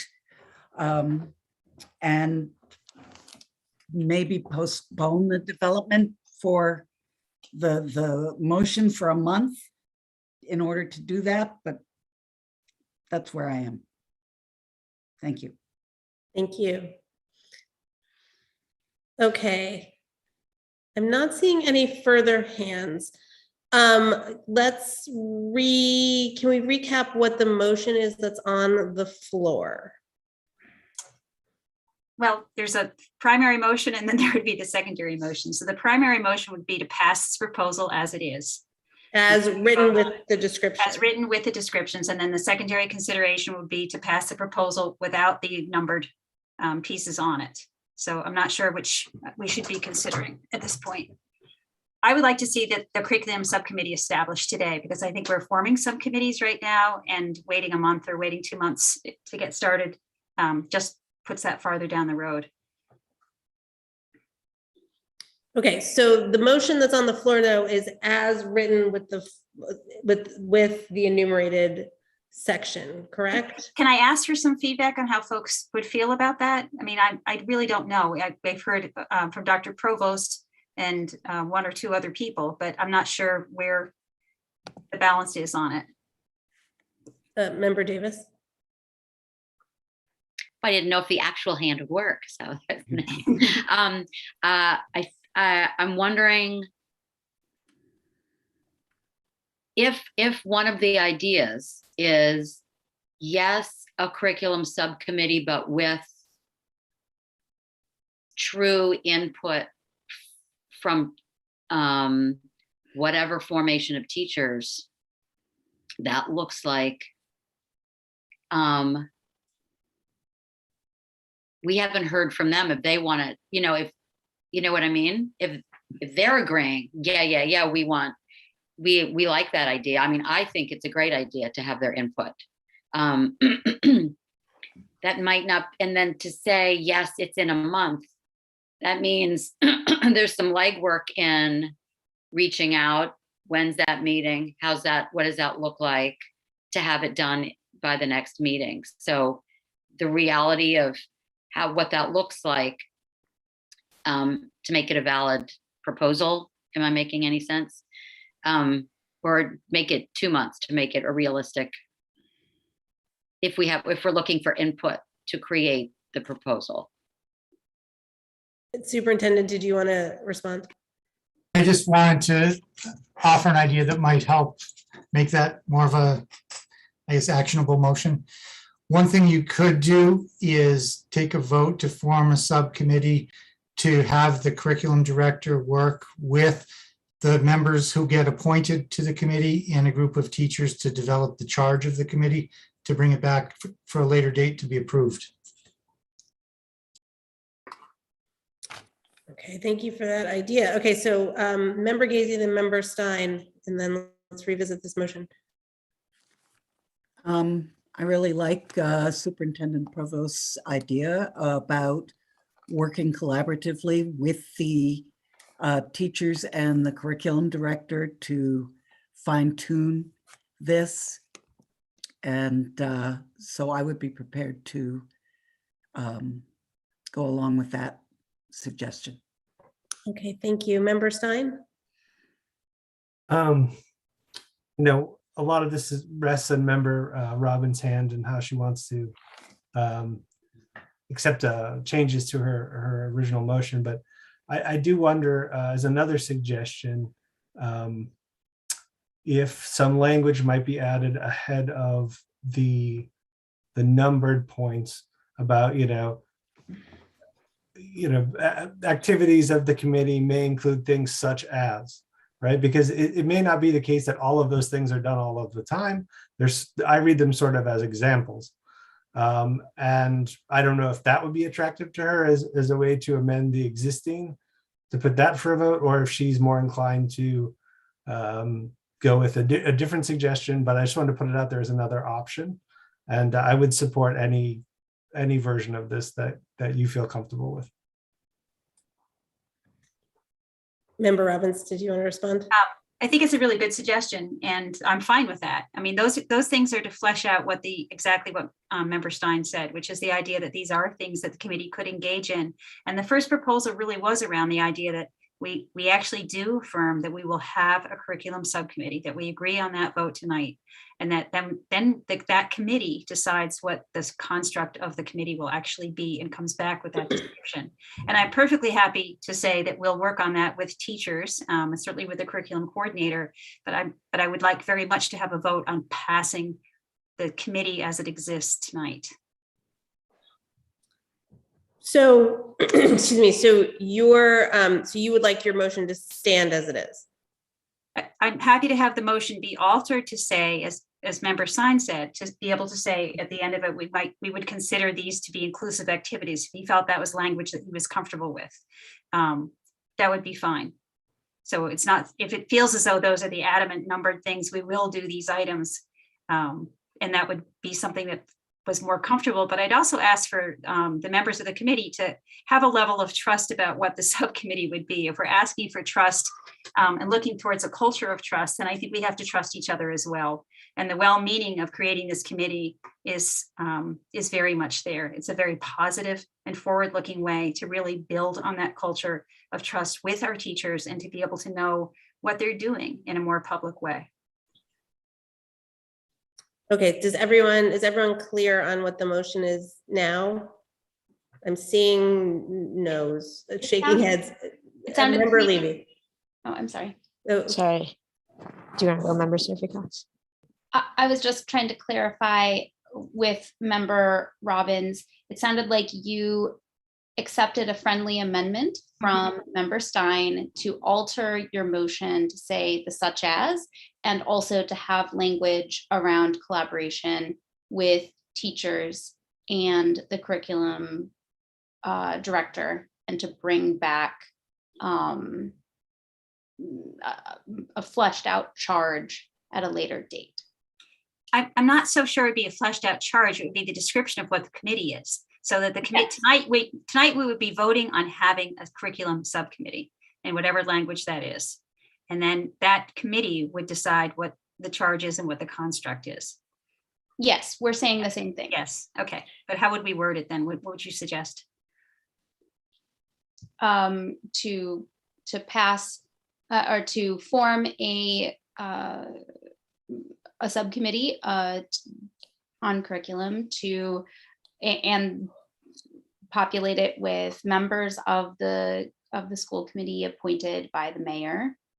And those members would work with the curriculum director and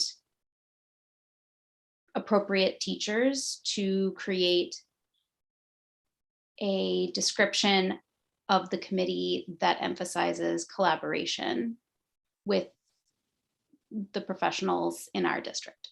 So would that require an additional vote was my original question. So that was what I was going to raise my hand to say, is that I do think if we have a subcommittee of the school committee, that the committee needs to approve the charge or the description or whatever we're calling it. So I want to make sure that that's a part of the motion for me to support it, that this group would go off, come up with collaborate with Karen and teachers and other administrators, come back to the school committee to vote on the specific charge. Member Goldman. Thank you. Yeah, I wonder if maybe choosing to form this committee before you can, I think that subcommittees are no joke. I think they're very serious and that they really define our responsibilities and accountability. And I don't think And although I am open to this, and I actually truly would love to learn more about the curriculum. And I think that if we have an ongoing conversation where curriculum is something we're talking about, then when things are a little wonky, we have a base of knowledge that makes it easier for us to come together in collaboration to find resolution. So I support the committee being more educated about the curriculum, but I think that I would rather we created an ad hoc committee that could really do the kind of work that needs to happen before you form a subcommittee. Or because you're talking about wanting to work together with educators and staff of the district to develop the charge of the subcommittee, it might make sense to start by reaching out to them before forming the subcommittee to be sure that forming the subcommittee is the best way for the school committee to support the teachers and the curriculum builders of the district. And for that reason, I wouldn't be able to support a motion to form a curriculum subcommittee at this time, because I don't know what I'm voting for, and I'm not confident that this is the best way for it to go forward. Not that I wouldn't at a later time. Thank you. Thank you. All right, is there any further discussion? Or are we ready to put this to a vote as written with the amendments that the friendly amendments that Member Robbins accepted, which someone's going to help me with right now? Which is an example of some of the activities of the committee would be. And was there also a friendly amendment for a component about collaboration with the curriculum director and educators? I think we could add that in there, that the committee is formed with collaboration, because that's the assumption behind it anyway. So it's the collaboration with the curriculum coordinator and with other curriculum people in the district. I mean, that they're part of it. This is a subcommittee that's run by the school committee, but the subcommittee is the collaborative work of the school committee with the professionals in the district. So if you want to be more specific about the language, you could say it, but that is the proposal. The proposal is a collaborative project. Okay, we all know what the motion is? And that it would be voted on at a later. I have a question, because I think Member Levy, that's right. Member Levy offered an addition to the friendly amendment to bring it back to the full committee for a vote. Once the description is fleshed out. But I don't think that Member Robbins had accepted the friendly amendment. I didn't Yeah. actually. Yeah. I mean, Okay, so that is- I'd like it to stand on its own merit with the trust that the committee will actually create a good description amongst themselves collaboratively about what that is, and bring it back to the committee and share that. But I'd like to have the committee support and being able to say, we trust that process will be a really healthy and collaborative one. Okay, so Annie, that's not part of the Okay, thank you. the motion. Superintendent. As someone who watches these discussions get reduced to writing later on, I think the simplest thing would be to have Annie read what we believe what she believes the motion is. And then if it's wrong, we could correct it now before people vote. I thank you for that help. Annie, would you be able to do that? Well, I have the original motion, and then I also have the discussion that Member Robbins had with Member Seraphy Cox, which resulted in sort of a fuller motion, which I will read right now, to form a curriculum subcommittee to work with the curriculum director and appropriate teachers to create a description of the committee that emphasizes collaboration of the subcommittee. Okay. Thank you. I know I saw a hand before. Member Miller, no? Okay, that's a definite no. Okay, so I don't see any further discussion. So roll call, please, Annie, on that motion. Mayor Sierra. No. Member Robbins. Yes. You're muted. Yes. Member Gazy. God. Yes. Member Seraphy Cox.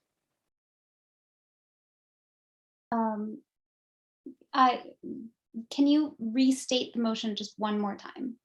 To form a curriculum subcommittee to work with the curriculum director and appropriate teachers to create a description of the subcommittee that emphasizes collaboration.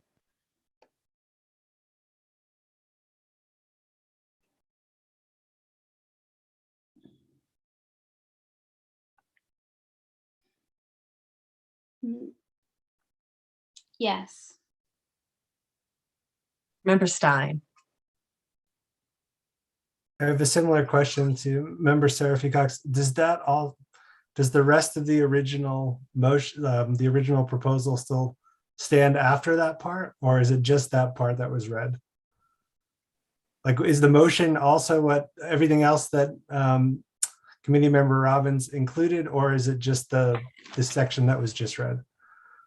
I think that's a good question. And I myself in the minutes would include both the original motion and that in the motion as well somehow, because I think the person that those who made the motion and seconded it are still the motion makers and the one who seconded it. So it would have to go along with their original motion. Okay, so it's both. Okay, I'm voting yes. I mean, I hope the mayor agrees with me on that. I mean, my understanding is that it's as written with the addition of such as including for the numbered list, correct? And then a section about collaboration, but it doesn't include then that it requires a final vote by the full committee. The original motion is for the school committee to create a subcommittee entitled the curriculum subcommittee.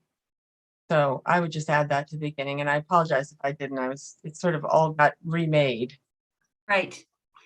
So, and Annie, thank you for that, because I think it's, what's important to me tonight is just to have the establishment of a curriculum subcommittee, and I think we can work forward from there. So if we can be clear about that, if people, with the addendum of the pieces of it, it can be inclusive of the whole piece. It could not be inclusive of the whole piece. I'm finding it really confusing at this point. So I need some help in making that happen. If it's simply to make a statement that we will create, the Northampton School Committee will create a subcommittee curriculum, and it will be, the description will be one that will be collaboratively created by the members of that committee, which will be inclusive of the curriculum director and teachers. Does that work? So, okay, are we continuing mid roll call? Or are we? Yes. I think it amounts to the same thing. Yeah. Superintendent, do you want to weigh in here? I respectfully, understand what Annie's saying, that it amounts to the same thing, but it just got changed after 4 people voted. I think it would be more straightforward just to have everybody vote on what Member Robbins just put forward, if that's the current motion. Can I reread the original motion so that have it all together so that everybody knows what it really is? Okay, are we doing a do-over? Is that what's happening? Well, I don't think so, because the original motion is to create a subcommittee entitled the curriculum subcommittee. But then it got revised to form a curriculum subcommittee to work with our curriculum director and appropriate teachers to create a description of the committee that emphasizes collaboration. If I may, but then the maker of the motion changed the motion. Okay. Which I think they're entitled to do. They are entitled to do. So I just didn't hear that. I'm making another motion. So can you, if you would, Member Robbins, just repeat what you said, that way I can get it correctly. And before you do that, my understanding is that the maker of the motion, Member Robbins, that your request was that the entire document that you'd put forward is part of this motion. I don't have a problem with that. I mean, if there's, what I was trying to get was a sense of what the group was around that, and I still don't have one really strongly. But my sense from the group is that people really want to have something that is collaborative that folks work on, and that this group creates the description of what this committee will be. And so it can be a much pithier piece, and it could be what Annie had been talking about beforehand, which primarily just says that we will create a Northampton public schools, school committee, subcommittee, curriculum subcommittee that will create its description with a collaborative process with curriculum coordinator and teachers. And if that language is, I think, what Annie had originally in there for that change, that I'm fine with that modification, which member Seraphy Cox helped with. Okay, we're still sort of mid vote here, so I'm reluctant to call on you, Member Stein, but if we want to rescind and start over, let's do that. Okay. In that case, Member Stein, since we haven't voted yet, would you like to speak? I was just going to suggest that we start the vote over just on that very short description that Member Robbins just laid out, and that is the motion in its entirety. Thank you. It's like that is the whole thing, and the committee is voting yes or no on that. I think that is. I would make that motion. I don't know if I can because we're still in this other voted motion halfway through. But It's a do-over. It's a do-over. Okay. We're starting over. Let's. I think. Why don't you second that motion? Second. Okay. So, and I think in the future, shorter motions always good. Okay. So we are clear. Does anyone need it read one more time? Okay. Member Miller, yes, you would like it read one more time. Yes. Okay. The motion is that the Northampton Public Schools School Committee create a curriculum subcommittee that will create a description of the committee in collaboration with the curriculum director and teachers. Does that work? Is that what everybody heard? Does that sound right, Member Robbins? Is that your motion, Member Robbins? Fine. And that's what you seconded, Member Stein? Yes. That is what is on the floor. Thank you. Roll call, please, Annie. Mayor Scara. Yes. Member Robbins. Yes. Member Gazy. Yes. Member Seraphy Cox. Yes. Member Stein. Yes. Member Levy. Yes. Member Miller. Member Miller. You're muted, Member Miller. Yes. Member Goldman. No. Member Agna. Yes. And Member Davis. Yes. Okay. That moves forward and we are, it's 10:53. Okay, we are at L, discussion and possible vote to reconsider the role of the school committee in health-related decisions. And this is Member Stein who is presenting this. Thank you. I don't know if we should extend. Should we extend time now, or do we wait 6 minutes and then do it?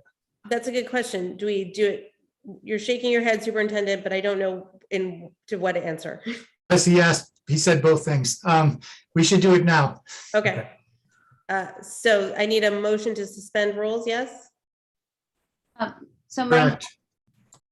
my hand is up. I would motion to suspend rules until 11:30. And excuse me, while I look at the agenda again, because I feel pretty strongly that we need to get to our executive session. And so I want to look and see what, with my motion to extend the rules, what else I would like to ask to table.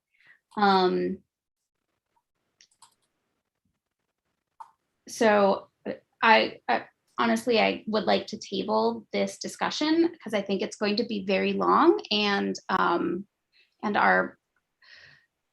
deserves our fresher brains, as do the conversations that we need to have in executive session. So my motion is to extend until 11:30 to table item L to take up item M, and then move on into executive session. There's a second. Counselor Goldman, is that? Yeah, I'll second, but I wonder about 7D, school committee calendar. Do we need to revisit that? In light of the vote that we just took?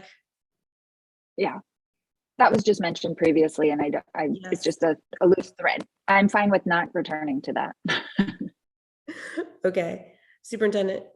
I think it does, but I don't think it has to be done tonight. Okay. I would also throw out, if you want to skip the job description till next time, that's fine too. That's not pressing.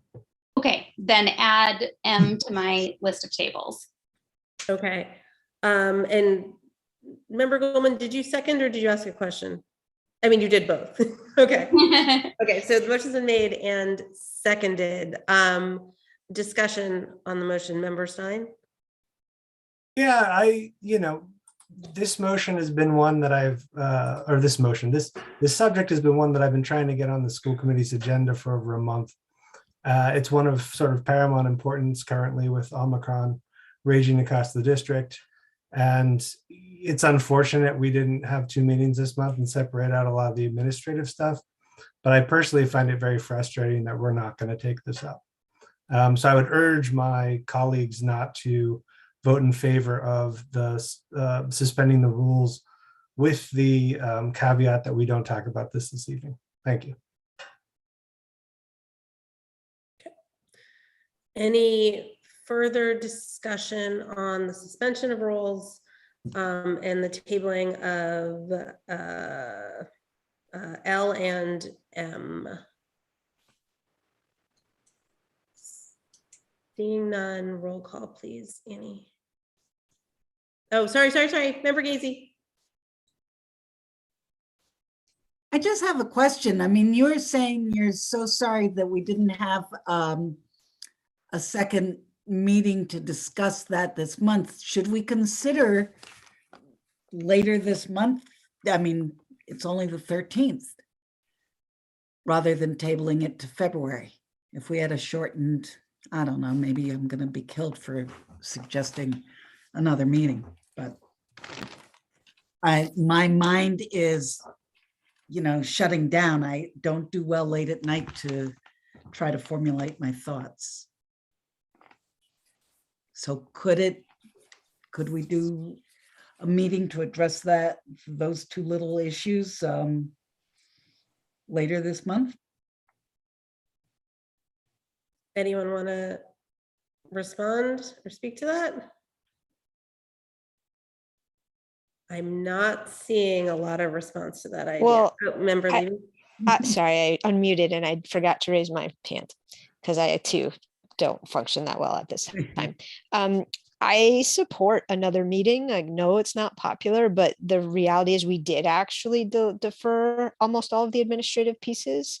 I think we skipped all of the major ones. And so given that the next meetings are going to be full of budget conversations, I think it would be helpful to have another meeting where we could discuss these two items and also the norms and the rules of, I guess the rules of procedures went to rules and policy, but still, I support it. And I also support not too much conversation about it because it's late. Okay, Dr. Provost? Just looking at the time, I think it's critical that you extend the rules before you debate when you're going to have the next meeting. Okay, so Member Sarkozy, do you have to amend your motion or no? I would be willing to amend my motion to ask the school committee clerk to find a potential another meeting in January to take up the issues that we are tabling this evening. Okay, so roll call please on suspension of rules. Member Robbins. Yes. Member Gazy. Member Gazy. I think you're muted, yeah. Just so I'm clear, what I'm voting about now is the we're suspending the rules so we can continue to talk, so that maybe we can postpone L&M till later so we can get to executive session. Is that sort of the gist of it? No, maybe. Yeah, the motion is Well- to go to 11:30 and to not take up those two items. The question then is, do we find another meeting date? Okay, Yeah. so yes to the motion. Member Seraphy Cox, Yes. Member Stein, No. Member Levy, Yes. Member Miller, Yes. Member Goldman, Yes. Member Agna, Yes. Member Davis, Yes. and Mayor Scarra. Yes. Okay, rules are suspended. We're going to 11:30. And so now are we looking at another time for a meeting? Or is that something that we would ask the clerk to do and email us? The latter. Okay, I'm getting a lot of love for that. Okay, excellent. So that means, so the only other things on the agenda are just announcements of the future business and meeting dates, right? So that is a joint city council school committee budget meeting. That's sort of the budget preview. That is Tuesday, February 1st, 7 p.m. That'll be over Zoom. Student Advisory Committee, Thursday, February 10th, 6:15. Student Committee, School Committee meeting, Thursday, February 10th, 6:45 p.m. Okay, and so now we will be moving into executive session, and someone now says words. Yeah. I will make a motion to request to enter executive session under Massachusetts General Law, Open Meeting, Chapter 30A, Section 21A3, to discuss strategy with respect to collective bargaining or litigation if an open meeting may have a detrimental effect on the bargaining or litigating position of the public body and the chair so declares. Okay, and that was, second was who? Gwen. Good, thank you. And I will just note that the school committee will be adjourning out of executive session. So we will not be coming back to open session. So we will be saying good night to all that will not be a part of the executive session. Okay, thank you, everybody.